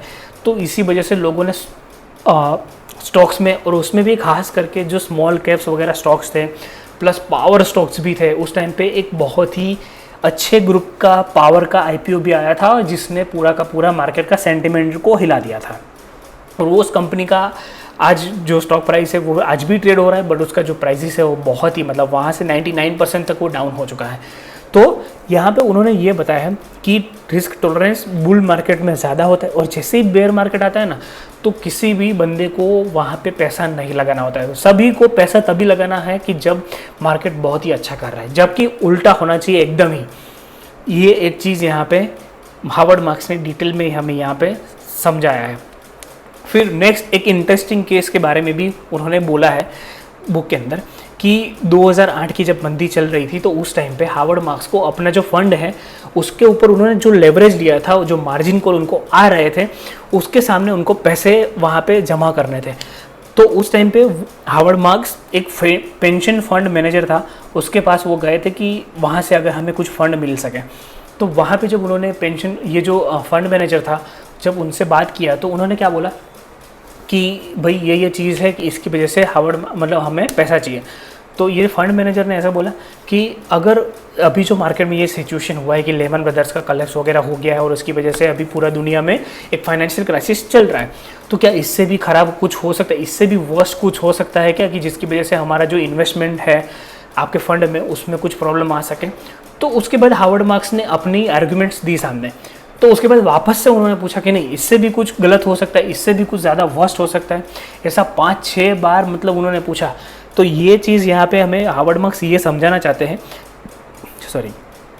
कि जब बेयर मार्केट आते हैं तो लोगों की जो साइकोलॉजी है, लोगों की, इन्वेस्टर्स की जो एक रिस्क के प्रति, उस रिस्क के टूवर्ड्स जो उनका एटीट्यूड रहता है ना, वो एकदम ही चेंज हो जाता है। मतलब वहाँ पे रिस्क अवर्जन जो है ना, वो बहुत बहुत ज़्यादा बढ़ जाता है। यही वो हमें समझाना चाहते हैं। फिर नेक्स्ट उन्होंने बोला है कि एक्सट्रीमनेस इज़ द प्रॉब्लम। मतलब कि मार्केट जो है ना, वो एक, जैसे हमने पहले भी आई थिंक प्रीवियस चैप्टर में ही हमने डिस्कस किया कि पेंडुलम जो है वो एक्सट्रीम की तरफ ज़्यादा घूमता रहता है। तो हावर्ड मार्क्स का यहाँ पे मेन केस यही है कि एक्सट्रीमनेस जो है ना वो प्रॉब्लम है। मतलब एक्सेसिव ऑप्टिमिज्म वो भी प्रॉब्लम है, एक्सेसिव पेसिमिज्म वो भी प्रॉब्लम है। फॉर एग्जांपल अगर हम देखें तो यहाँ पे Laurus Labs, I don't know if I am pronouncing it correctly. तो ये जो स्टॉक है वो जब उसका आईपीओ आया था तो उसके बाद एक टाइम तक उसका जो स्टॉक का जो प्राइस था वो एकदम ही मतलब स्टेगनेंट था। और जैसे ही मतलब कोविड-19 की सिचुएशन आई कि जब एकदम ही मार्केट में फार्मा की डिमांड बहुत ही ज़्यादा बढ़ गई थी, तो उस टाइम पे इस कंपनी का जो स्टॉक है वो बहुत ही मतलब ऑलमोस्ट 10 टाइम्स हो गया था, if I am not wrong, in very short span of time. मतलब इन्वेस्टर्स को लगा कि भाई यही कंपनी है जो हमारी ज़िंदगी बदल देगी, यही कंपनी की दवाइयाँ जो है वो लोग खाएंगे, बाकी जितनी भी कंपनीज है वो सारी बंद हो जाएगी, और यही कंपनी है जो पूरी दुनिया में सप्लाई करेंगी, जो दवाई वगैरह ये बनाती है वो। अभी ठीक है, चलो स्टॉक जो है वो ऑलमोस्ट 10 टाइम्स हो गया, गुड। तो ये एक काइंड ऑफ एक्सट्रीमिज्म हो गया कि जहाँ पे मतलब क्या आपको लगता है कि जो कंपनी की जो अर्निंग्स थी वो भी 10 टाइम्स बढ़ चुकी होंगी? Probably not. फिर वहाँ से क्या हुआ कि लॉरस लैब एक टाइम्स मतलब एक जो उसका पीक था वहाँ से पहुँच के वो धीरे धीरे करके नीचे आने लगा। मतलब जो कंपनी ने जो हाई बनाया था उसके जो स्टॉक प्राइस का, वहाँ से क्लोज टू 50% जितना वो करेक्ट हो चुका। तो यहाँ पे बहुत सारे इन्वेस्टर्स फिर बाद में निकल भी गए, बहुत सारे इन्वेस्टर्स ने पैसे भी खोए, और बहुत टाइम तक ये स्टॉक ने कुछ भी नहीं करा। ये भी एक चीज़ हुआ है लॉरस लैब के बाद। लेकिन अगर अभी हम देखते हैं कि जब इतना फार्मा के लिए अभी धीरे धीरे मतलब फार्मा में भी एक बुल रन जैसा स्टार्ट हो रहा है, तो अभी ये स्टॉक जो है वो कंटिन्यूअसली जो रिज़ल्ट है वो अच्छा नहीं दे रहा है। मतलब उसका जो प्रॉफिट है वो continuously quarter on quarter, year on year भी अगर आप देखोगे तो वो कंटिन्यूअसली डाउन जा रहा है। बट स्टॉक का प्राइस जो है वो कंटिन्यूअसली एक अप ट्रेंड में है। अभी ऐसा क्यों है आई डोंट नो, बट ये चीज़ हमें ये समझना होगा कि जो एक ओवर ओनरशिप का जो प्रॉब्लम हुआ था इस कंपनी के अंदर, मतलब बहुत सारे इन्वेस्टर एक साथ घुसे कि जैसे हमने पहले भी बोला कि get me in at any price, वो सारे बंदे जो है वो जब स्टॉक इतना अच्छा खासा करेक्ट हुआ, प्राइस वाइज भी करेक्ट हुआ है, टाइम वाइज भी करेक्ट हुआ, उस बीच में बहुत सारे इन्वेस्टर्स इस स्टॉक के अंदर से निकल गए हैं। मतलब ये आप उसकी जो शेयर होल्डिंग पैटर्न है वहाँ पे जाके भी आप ये चीज़ को देख सकते हो, कंफर्म कर सकते हो। तो अभी इस स्टॉक में बहुत ही कम, तो ऐसा हम नहीं बोलेंगे, बट पहले से कम इन्वेस्टर्स जो हैं वो अभी यहाँ पे रह गए हैं, और इसकी वजह से प्रोबेबली जो है वो मार्केट उसको धीरे धीरे ऊपर की तरफ ले जा रहा है, और ओवरऑल ओनरशिप का जो प्रॉब्लम था वो शायद काफ़ी हद तक कम हो चुका है।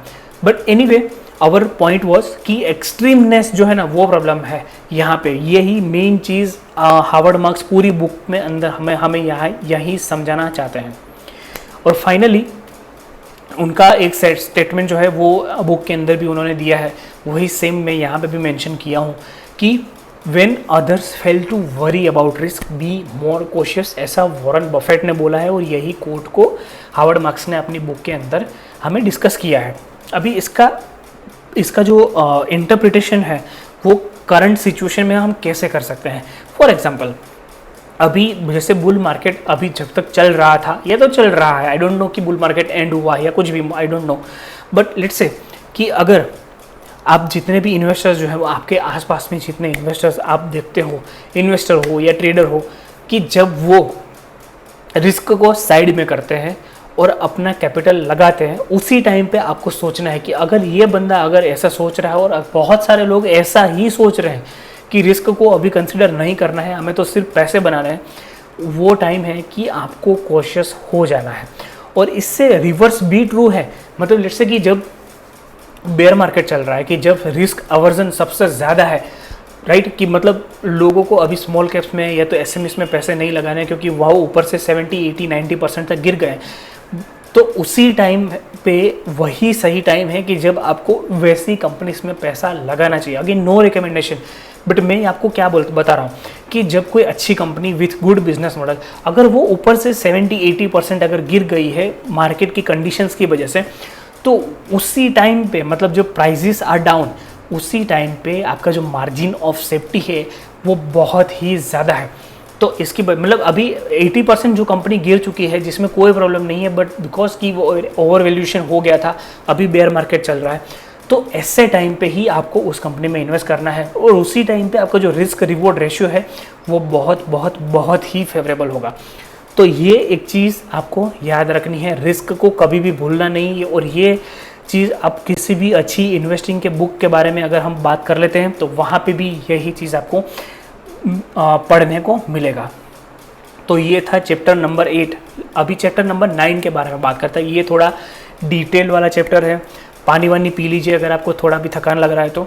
और आइए स्टार्ट करते हैं। तो यहाँ पे आप देख सकते हो कि एक विंडो का मैंने वहाँ पे एक पिक्चर जैसा रखा है। तो यहाँ पे हार्वर्ड मार्क जो है उन्होंने भी ये विंडो के बारे में और उसकी एनालॉजी को लेके यहाँ पे क्रेडिट और कैपिटल साइकिल को है यहाँ पे डिस्कस किया है। तो सबसे पहले उन्होंने एक मतलब जो चीज़ यहाँ पे बुक के एकदम स्टार्टिंग में लिखी हुई है जो मुझे पर्सनली बहुत अच्छी लगी, वही मैं सेम चीज़ यहाँ पे भी लिख रहा हूँ। और मैं अभी पढ़ नहीं रहा हूँ बट आपको यही समझा रहा हूँ कि अगर आपको कोई भी लेट्स से अगर आपको अच्छा एसेट मिला है, अच्छी कंपनी मिली है, बट अगर उसका वैल्यूएशन सही नहीं है तो आपका रिटर्न जो है वो सब स्टैंडर्ड होगा, मतलब अच्छा रिटर्न नहीं बनेगा। तो ये एक चीज़ याद रखना है। और मैं अगर आपकी जगह पे होता तो पहले तो आपका वीडियो, ये जो वीडियो है उसको पॉज करता, ये लाइन जो है ना उसको मैं 5 बार पढ़ता, राइट, क्योंकि ये बहुत ही क्रिटिकल लाइन है। अगर इस पूरे एंटायर मतलब ये जो हम वीडियो सीरीज बना रहे हैं ना उसमें अगर आप ये सिर्फ और सिर्फ ये एक लाइन जो मैंने यहाँ पे लिखी है अगर आपने वो पढ़ लिया देन इट इज़ डन। आपको कोई किसी और चैप्टर के बारे में या तो किसी और बुक के बारे में भी आपको इस मतलब with respect to investing in risk आपको पढ़ने की ज़रूरत नहीं रहेगी। पर अभी हार्वर्ड मार्क्स ने यह भी बोला है कि ऐसा कब होता है कि भाई अच्छी कंपनी हमें सस्ते दाम पे कब मिलेगी, राइट, क्योंकि ये तो एक बहुत ही नॉर्मल क्वेश्चन है। और जनरली इंडिया जैसे मार्केट में कि जहाँ पे बहुत सारे म्यूचुअल फंड्स और इतनी SIPs करोड़ों की हर महीने आ रही है, उस टाइम पे इतने लोग जो वेरी फ्यू स्टॉक्स जो है उसको चेस कर रहे हैं, तो वहाँ पे हमें अच्छी क्वालिटी कंपनी लो प्राइस पे कब मिलेगी। तो एक यहाँ पे उन्होंने हार्वर्ड मार्क्स ने हमें एक एग्जांपल दिया है कि जैसे कि लेट्स से कि अगर क्रेडिट साइकिल या तो कैपिटल साइकिल दोनों मतलब सेम चीज़ ही है, तो अगर मार्केट में अगर लिक्विडिटी ड्राई अप हो चुकी है, मतलब जो विंडो है द क्रेडिट विंडो अगर वो ड्राई अप हो चुकी है, मतलब कहीं से भी पैसा नहीं आ रहा है, उस टाइम पे आपको जो स्टॉक्स की जो प्राइसेस है वो लो मिलेगी, आपको डील जो है वो अच्छी मिलेगी और उसी टाइम के आपका जो रिस्क है वो भी लिमिटेड होगा। तो यहाँ पे इसीलिए उन्होंने मतलब विंडो के साथ ये इसलिए कंपेयर किया है कि जो क्रेडिट की जो विंडो है वो एक बारी, मतलब जो इसको हम विंडो भी बोल सकते हैं, नहीं विंडो ही बोलेंगे। तो अगर विंडो के साथ मतलब वो या तो ओपन होगी या तो बंद भी हो जाएगी, आपको पता भी नहीं चलेगा। तो यहाँ पे एक हाइपोथेटिकल एग्जांपल हार्वर्ड मार्क्स ने लिया है कि जहाँ पे उन्होंने बोला है कि अगर लेट्स से कि अगर हम ऐसा मान लेते हैं कि 1 साल तक या तो 2 साल तक या तो 5 साल तक कैपिटल मार्केट बंद रहने वाला है, मतलब यहाँ से पब्लिक के पास से आपको किसी भी तरह का पैसा नहीं मिलेगा, तो कंपनीज को क्या है कि वो जो उनको एक अपना जो बिजनेस को ग्रोथ करने के लिए जो कैपिटल चाहिए वो कहाँ से मिलेगा। तो या तो फिर उसको उन लोगों को बैंक्स के पास जाना पड़ेगा, या तो फिर लेट्स से कि अगर कोई वीसीस है वहाँ पे जाना पड़ेगा। तो वो भी अपना जो मोनोपोली है वो भी उसको यूज़ करेंगे, और आपका जो अल्टीमेटली मतलब जो कंपनी का जो लेट्स से कि कोई इंटरेस्ट रेट है या तो इक्विटी डाइल्यूशन है, वो उनके लिए ज़्यादा फेवरेबल होगा कंपेयर टू द कंपनी। तो ये एक चीज़ उन्होंने यहाँ पे बताया। फिर मतलब ऐसा ज़रूरी नहीं है कि सिर्फ और सिर्फ कंपनी को अपना ग्रोथ करने के लिए ही क्रेडिट या तो कैपिटल की ज़रूरत होती है। मतलब यहाँ पे उन्होंने दूसरा केस हमें ये भी बताया है कि जनरली कंपनीज अपना जो एग्जिस्टिंग डेट है उसको रीफाइनेंस करने के लिए भी क्रेडिट या तो कैपिटल की उनको रिक्वायरमेंट रहती है। फॉर एग्जांपल जैसे ये मैंने यहाँ पे लिख रखा है कि कोई न्यू कंपनी है, कोई नई कंपनी आ रही है मार्केट में, अभी उसने 10 साल का लोन ले लिया है, चलो ठीक है, अभी उसने 10 साल का लोन तो ले लिया, हर क्वार्टर में या तो हर साल में वो अपना इंटरेस्ट पेमेंट भी कर रहे हैं, बट 10 साल के बाद जब उनको फाइनली जो अपना जो पैसा है वो कंपनी को वापस देना है, या तो जो बैंक है या तो किसी और इन्वेस्टर ने पैसा डाला है उनको अगर लेट्स से पैसा वापस देना है, तो उसकी वजह से लेट्स से अगर वो चाहते हैं कि भाई नहीं अभी हमें ये पैसों की कंटिन्यू अभी भी हमें ज़रूरत है, तो वो रीफाइनेंस करेंगे। तो उस टाइम पे अगर क्रेडिट या तो कैपिटल साइकिल अगर प्रॉपर नहीं होगी, उनके फेवर में नहीं होगी, तो वो अगेन प्रॉब्लमेटिक होगा, उनको पैसा नहीं मिलेगा, तो कंपनी को ना चाहते हुए भी बैंक्रप्सी डिक्लेयर करनी पड़ सकती है। तो इसीलिए वो क्या करते हैं कि चलो हम और 10 साल के लिए हमारी जो लोन है वो रेन्यू कर देते हैं, जो भी इंटरेस्ट वगैरह हो वो नेगोशिएट कर लेंगे। तो रीफाइनेंस करने के लिए भी डेट मतलब जो उनका डेट लिया हो उसको भी रीफाइनेंस करने के लिए भी ये कैपिटल उनको चाहिए रहता है। फिर नेक्स्ट यहाँ पे उन्होंने ये भी बोला है कि क्रेडिट या तो कैपिटल साइकिल जो है वो एसेट लायबिलिटी मिसमैच की वजह से भी थोड़ा बहुत इम्पैक्ट हो सकता है। जहाँ पे अभी अगर लेट से अगर मुझे एग्जांपल देना है तो हमने देखा था कि रिसेंटली आई थिंक 1 या 2 साल पहले की बात है कि जब सिलिकॉन वैली बैंक करके एक यूएस में बैंक है जो जनरली स्टार्टअप्स वगैरह को फंड करती है। तो अभी हुआ क्या कि उस टाइम पे सिलिकॉन वैली बैंक में जो जितने भी स्टार्टअप्स थे उन्होंने एक साथ में ही अपने जो पैसे थे उनको विड्रॉ करना स्टार्ट कर दिए। अभी हुआ ये कि इस एसवीबी मतलब सिलिकॉन वैली बैंक जो थी उनका जो मैनेजमेंट था उन्होंने एक्चुअली वो पैसा जो था वो ऑलरेडी कहीं पे इन्वेस्ट कर रखा था। आई थिंक उन्होंने बॉन्ड्स में इन्वेस्ट किया था, जो लॉन्ग टर्म बॉन्ड था वहाँ पे उन्होंने अपना पैसा जो था वो इन्वेस्ट कर रखा था। बट यहाँ पे जो बैंक के अंदर जो डिपॉजिटर थे उनको तो पैसा अर्जेंटली चाहिए था, तो उसकी वजह से बैंक जो है वो प्रॉब्लम में आ गई और वहाँ पे आई थिंक दूसरी किसी बैंक ने उसको एक्वायर कर लिया, ऐसा कुछ है। एग्जैक्ट मैंने डिटेल में अभी नहीं पढ़ा है, बट इसकी वजह से प्रॉब्लम क्या हुआ कि आपका जो पैसा जो था वो शॉर्ट टर्म का पैसा था और आपने उसको लगा दिया लॉन्ग टर्म में, तो वहाँ पे हो गया एसेट लायबिलिटी मिसमैच। तो ये नहीं होना चाहिए। और यहाँ पे आई थिंक कैपिटल रिटर्न्स करके बुक है, आई थिंक नेक्स्ट 1 या 2 चैप्टर में ही हम उसका थोड़ा एक कंसेप्ट वहाँ पे हम डिस्कस करने वाले हैं। तो वो बुक के अंदर ये चीज़ क्लियरली मेंशन है और वो बुक आई थिंक बहुत सालों पहले लिखी गई थी, बट फिर भी आज भी ऐसे लोग जब ये गलतियाँ करते हैं ना, तो मतलब मैं समझ ही नहीं पाता हूँ। एसेट लायबिलिटी मतलब ये बहुत ही बेसिक सी चीज़ है और जो मैनेजमेंट है एसवीबी का वो भी कोई ऐसा तो नहीं होगा कि कोई एकदम ही कोई ग्रेजुएट बंदा वहाँ पर आके बैठ गया, राइट। तो फिर भी अगर वो ऐसी गलती कर रहे हैं तो फिर it is quite strange for me. फिर अगर नेक्स्ट यहाँ पे उन्होंने बोला है कि अगर मुझे क्रेडिट साइकिल को एक ऑपरेशन में देखा है, मतलब वो फुल फंक्शनिंग कैसे करता है, अगर मुझे वो देखना है तो वो मैं कैसे चेक कर सकता हूँ। तो फॉर एग्जांपल यहाँ पे उन्होंने एक स्टेप्स बताया है कि लेट्स से कि मार्केट या तो इकोनॉमी जो है वो एक प्रॉस्पेरिटी में अभी है, मतलब लेट्स से कि बुल मार्केट में अच्छा खासा चल रहा है, लोगों के पास पैसा है, ये बहुत सारी चीज़ें हैं। तो इसमें क्या होगा कि जो बैंक्स हैं, एनबीएफसीज हैं या तो वीसीज हैं, जो अपना जो पैसा है, अपना जो कैपिटल उनके पास है, उनको वो लैंड करेंगे, राइट। मतलब जो भी कस्टमर्स है, कंपनीज हो गई या तो फिर इंडिविजुअल कस्टमर्स हो गए, तो उस पैसों के साथ कंपनी के जो एक्सपेंशन प्लान है वो भी वहाँ पे फ्रूटफुल होने लगेंगे। मतलब कंपनी लेट से कि चाहती है कि भाई मैं और एक फैक्ट्री कहीं पे लगा देता हूँ, तो वो बैंक से पैसा लेगा और वो नई फैक्ट्री के लिए अपना जो कामकाज है कंस्ट्रक्शन का वो चालू करेगा। ये हो गया दूसरा स्टेप। फिर तीसरा स्टेप क्या होगा कि जैसे जैसे ये सारी चीज़ें होने लगेगी, फिर सप्लाई मार्केट में बढ़ने लगेगी। जैसे ही फैक्ट्री बिल्ड हो गई, वहाँ पे प्रोडक्शन स्टार्ट हो गया, तो फिर उसकी जो फाइनल फिनिश गुड्स है वो मार्केट में आने लगे, तो वहाँ पे क्या होगा कि सप्लाई जो है वो धीरे धीरे बढ़ती जाएगी।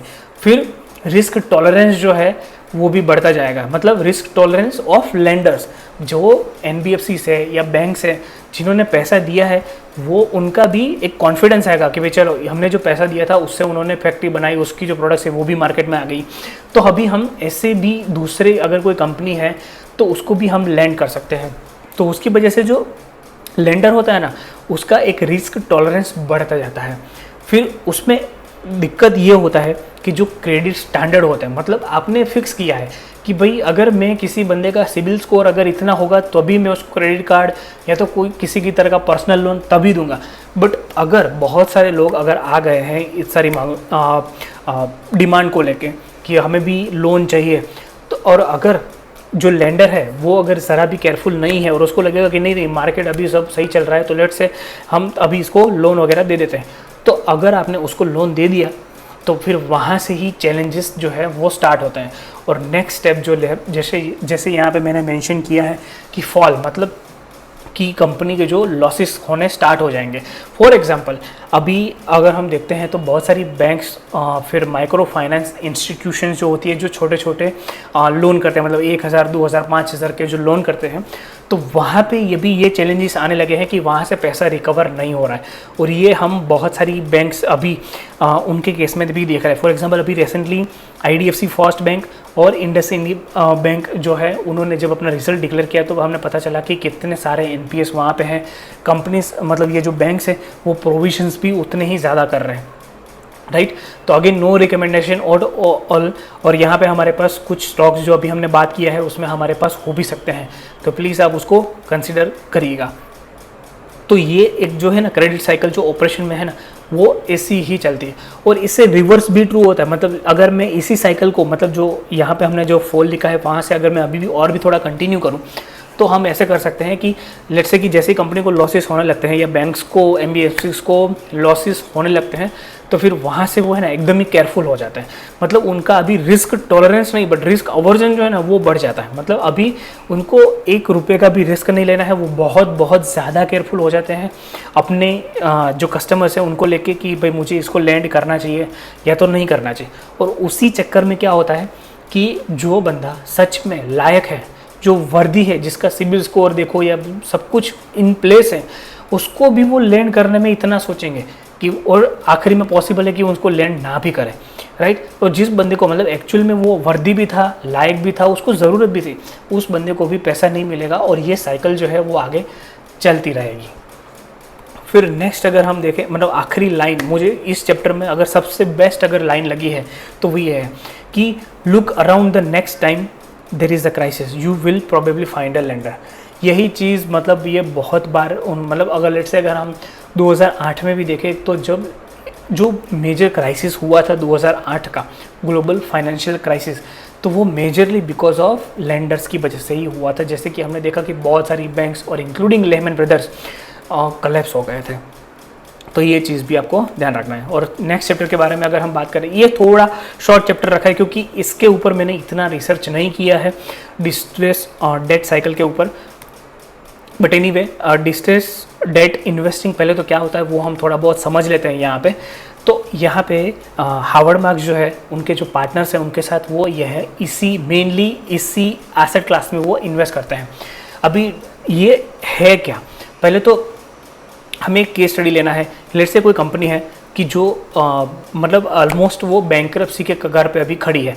मतलब ऐसी कंपनी की कंपनी तो अच्छी है बट उसकी जो बैलेंस शीट है वो अच्छी नहीं है। Balance sheet in terms of debt, मतलब कंपनी ने जो डेट ले लिया है बॉन्ड होल्डर से या किसी भी जगह से, तो वो डेट को वो रीपे नहीं कर पा रहा है या तो उनका जो इंटरेस्ट पेमेंट है उसको भी वो रीपे अभी नहीं कर पा रहा है।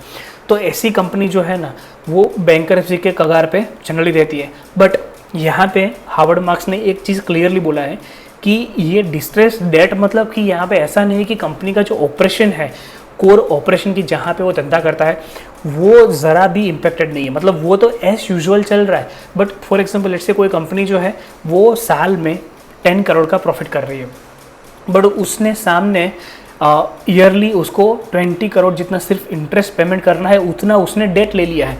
तो ऐसी सिचुएशन में क्या होगा कि कंपनी को आज नहीं तो कल बैंकरप्सी डिक्लेयर करना पड़ेगा या तो एक्सटर्नल फंड लाना पड़ेगा, राइट। तो ऐसी कंपनीज जो है कि जहाँ पे मतलब कंपनी अच्छी है, ऑपरेशन भी अच्छा ही चल रहा है, बट बैलेंस शीट अच्छी नहीं है, ऐसी जगह पे इन्वेस्टिंग कब बोलते हैं, डिस्ट्रेस डेट इन्वेस्टिंग। फिर यहाँ पे हार्वर्ड मार्क्स जो है वो 3 क्वेश्चन मेनली पूछते हैं जब भी ये इस टाइप का इन्वेस्टिंग करते हैं।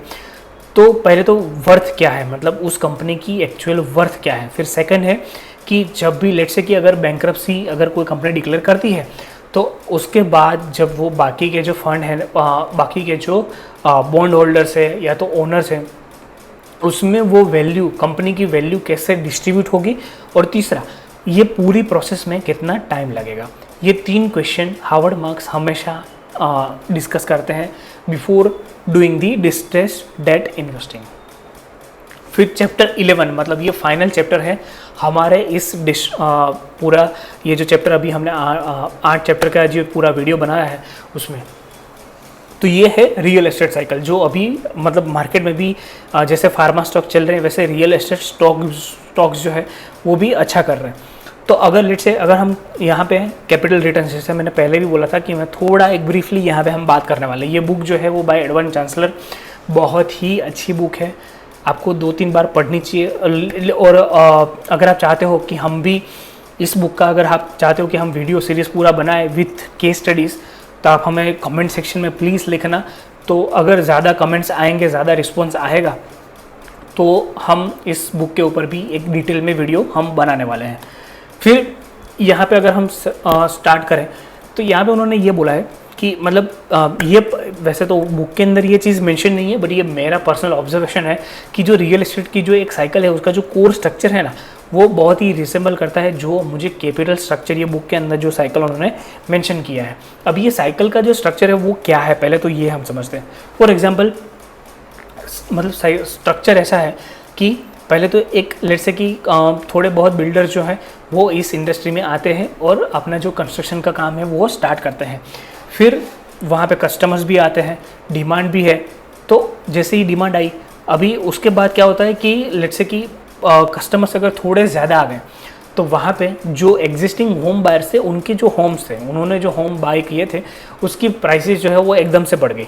तो उसकी वजह से क्या होगा कि और भी नए इन्वेस्टर्स आ जाएंगे कि भाई नहीं अब ये तो अच्छा है कि होम की प्राइसेस जो है वो तो ऊपर जा रही है, तो हम भी खरीदेंगे। तो ऐसे ऐसे करके डिमांड भी बढ़ती जाती है।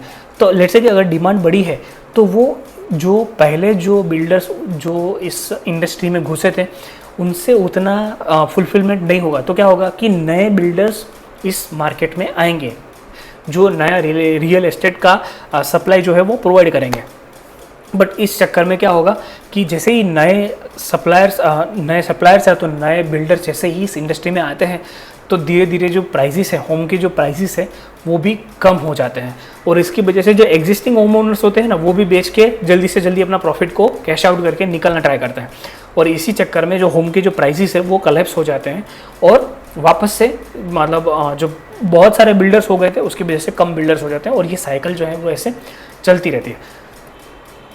तो यहाँ पे हार्वर्ड मार्क्स के पर्सपेक्टिव से अगर हम देखते हैं ना, तो ये ब्रिक एंड मोटर मतलब ये जो रियल एस्टेट वाला जो साइकिल है उसमें डिलेस बहुत ही ज़्यादा और पेनफुल होते हैं। मतलब हमें भी पता है कि अगर लेट्स से कि अगर आपने किसी जगह पे अगर होम बुक किया है कि जिसका अभी सिर्फ अभी उन्होंने लैंड वगैरह लिया है और उससे ज़्यादा अभी कुछ भी काम स्टार्ट नहीं हुआ है, तो अगर मुझे स्क्रैच से अगर स्टार्ट करना है तो जब भी मैंने पैसा दिया है सब तब से जब मैं फाइनली उस घर में रहने जाऊंगा तब तक का जो साइकिल है ना वो बहुत ही ज़्यादा लंबा होता है। ये इनका मेन पॉइंट है।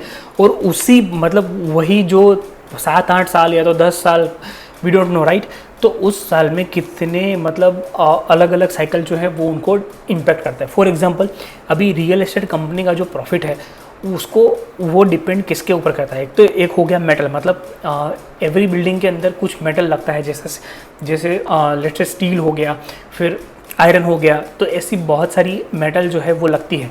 Plus cement and other relevant material जो है लेट्स से कि पाइप्स वगैरह हो गया वो भी उसमें लगता है। अभी ये सारी चीज़ों का जो रॉ मटेरियल है, for example let's say cement, तो सीमेंट का भी कुछ रॉ मटेरियल होगा, मेटल है तो मेटल का भी एक मतलब इंटरनेशनली वो ट्रेड होती है वो कमोडिटी। तो ये सारी चीज़ों का रॉ मटेरियल प्लस या स्टील हो या और कोई मेटल हो, तो वो इंटरनेशनली मतलब जो कमोडिटी सेक्टर है वो पूरा ट्रेड होता है। तो उसकी प्राइजेस में अगर कोई फ्लक्चुएशन आता है तो कंपनी के जो प्रॉफिट है, रियल एस्टेट कंपनीज के जो प्रॉफिट है उसमें भी ऊपर नीचे हो सकता है। ये एक चीज़ हमें यहाँ पे ध्यान रखनी है। फिर एक मतलब एक इंटरेस्टिंग केस स्टडी, मतलब मैं पर्सनली ये जो रियल्टर है उसको मैंने कहीं पे पढ़ा था, ऐसा कुछ था कि उसने एक सिटी के अंदर मतलब रीडेवलपमेंट का पूरा उसने प्रोजेक्ट जो है वो वहाँ पे स्टार्ट किया। अभी जनरली जब भी आप किसी रीडेवलपमेंट वाले प्रोजेक्ट को जब हाथ में लेते हो तो वहाँ पे पहले जो एग्जिस्टिंग होम ओनर्स थे उनको आपको एवरी मंथ आपको कुछ रेंट देना पड़ेगा कि ताकि जब तक वो वहाँ पे काम कंप्लीट ना हो जाए तब तक वो किसी और घर में जाके रहे। अभी ये चीज़ स्टार्ट हुआ था कोरोना से जस्ट पहले, अभी तब मतलब कोविड-19 was a black swan event, मतलब किसी को नहीं पता था। बट जैसे ही कोरोना आया अभी ऑलरेडी डील वगैरह सारी हो चुकी थी, जो एग्जिस्टिंग होम ओनर्स वहाँ पे रहते थे उनको किसी और जगह पे उन्होंने ऑलरेडी शिफ्ट कर दिया था, ये सारी चीज़ें हो गई थी और थोड़ा बहुत वहाँ पे काम भी स्टार्ट हो गया था।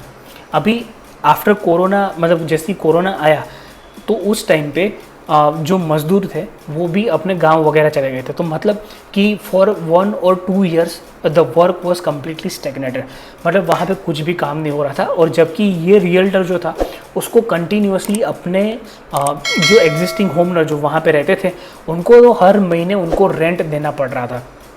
प्लस जो लेट्स से कि जैसे हमने पहले बात किया कि जो मेटल, सीमेंट एंड अदर जो रॉ मटेरियल वगैरह थे उसके जो उन्होंने प्रोजेक्शंस वगैरह किए थे वो सारे ही मतलब फेल हो गए। क्यों?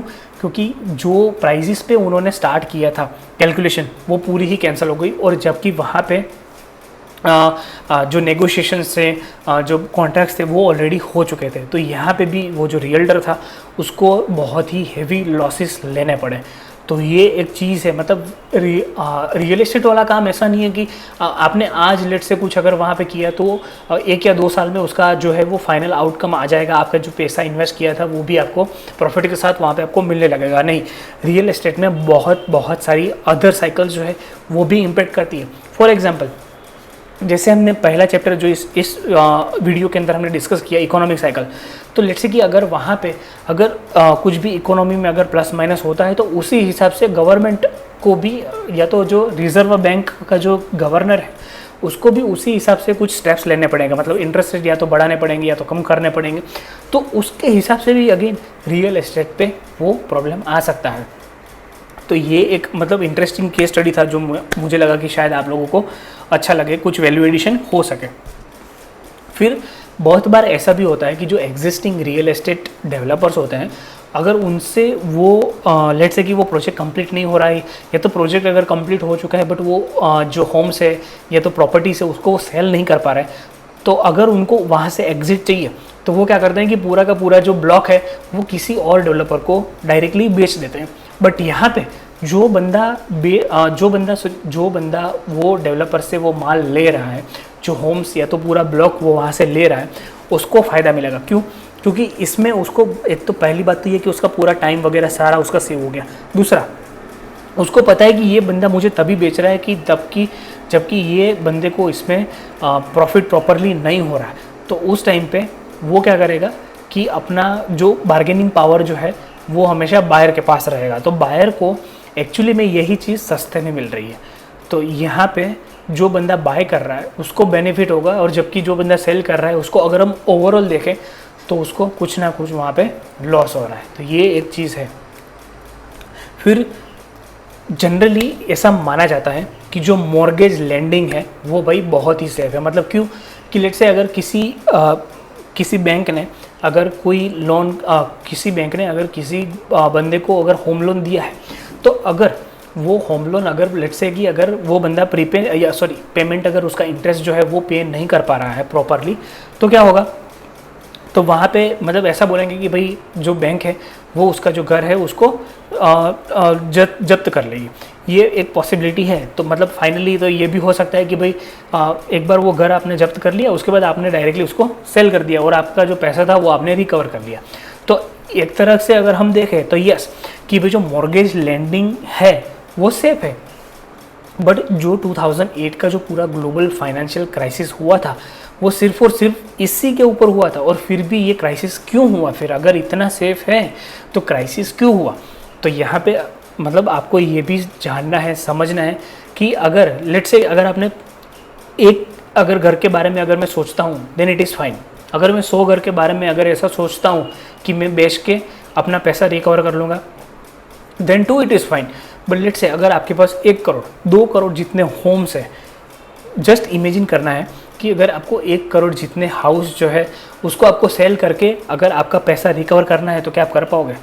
नेक्स्ट टू इम्पॉसिबल टास्क होगा। क्यों? क्योंकि अगर 1 करोड़ घर के अगर आप मतलब बहुत सारे लोगों ने आपका जो लोन लिया है उसके ऊपर अगर वो डिफ़ॉल्ट कर रहे हैं तो अगर आप बेचने भी जाओगे तो भी वहाँ पे सप्लाई इतनी हो जाएगी कि सामने उतनी डिमांड ही नहीं होगी, राइट?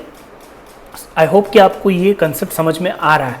तो दैट इज़ वाई कि मतलब जो 2008 का जो क्राइसिस हुआ था उसका मेन रीज़न जो था वो यही था। तो ये हमें समझना है। और फाइनली ये एक मिथ है जो हावर्ड मार्क्स ने अपनी बुक के अंदर भी मेंशन किया है कि जनरली लोगों को हमेशा ऐसा लगता है कि जो होम के जो प्राइसेस है वो तो हमेशा ऊपर ही जाएंगे। और दूसरा ये भी लगता है कि भाई होम की प्राइसेस जो है ना वो सिक्लिकल नहीं होते, अरे वो तो सेक्युलर होते हैं। अगर आपने आज घर खरीद लिया, आपके 2 साल 3 साल बाद आपके जो पैसे हैं वो 40-50% या तो डबल भी हो जाएंगे। तो ये एक मिथ है जो हावर्ड मार्क्स भी एक्सेप्ट करते हैं यहाँ पे अपनी बुक में कि ऐसा ज़रूरी नहीं है।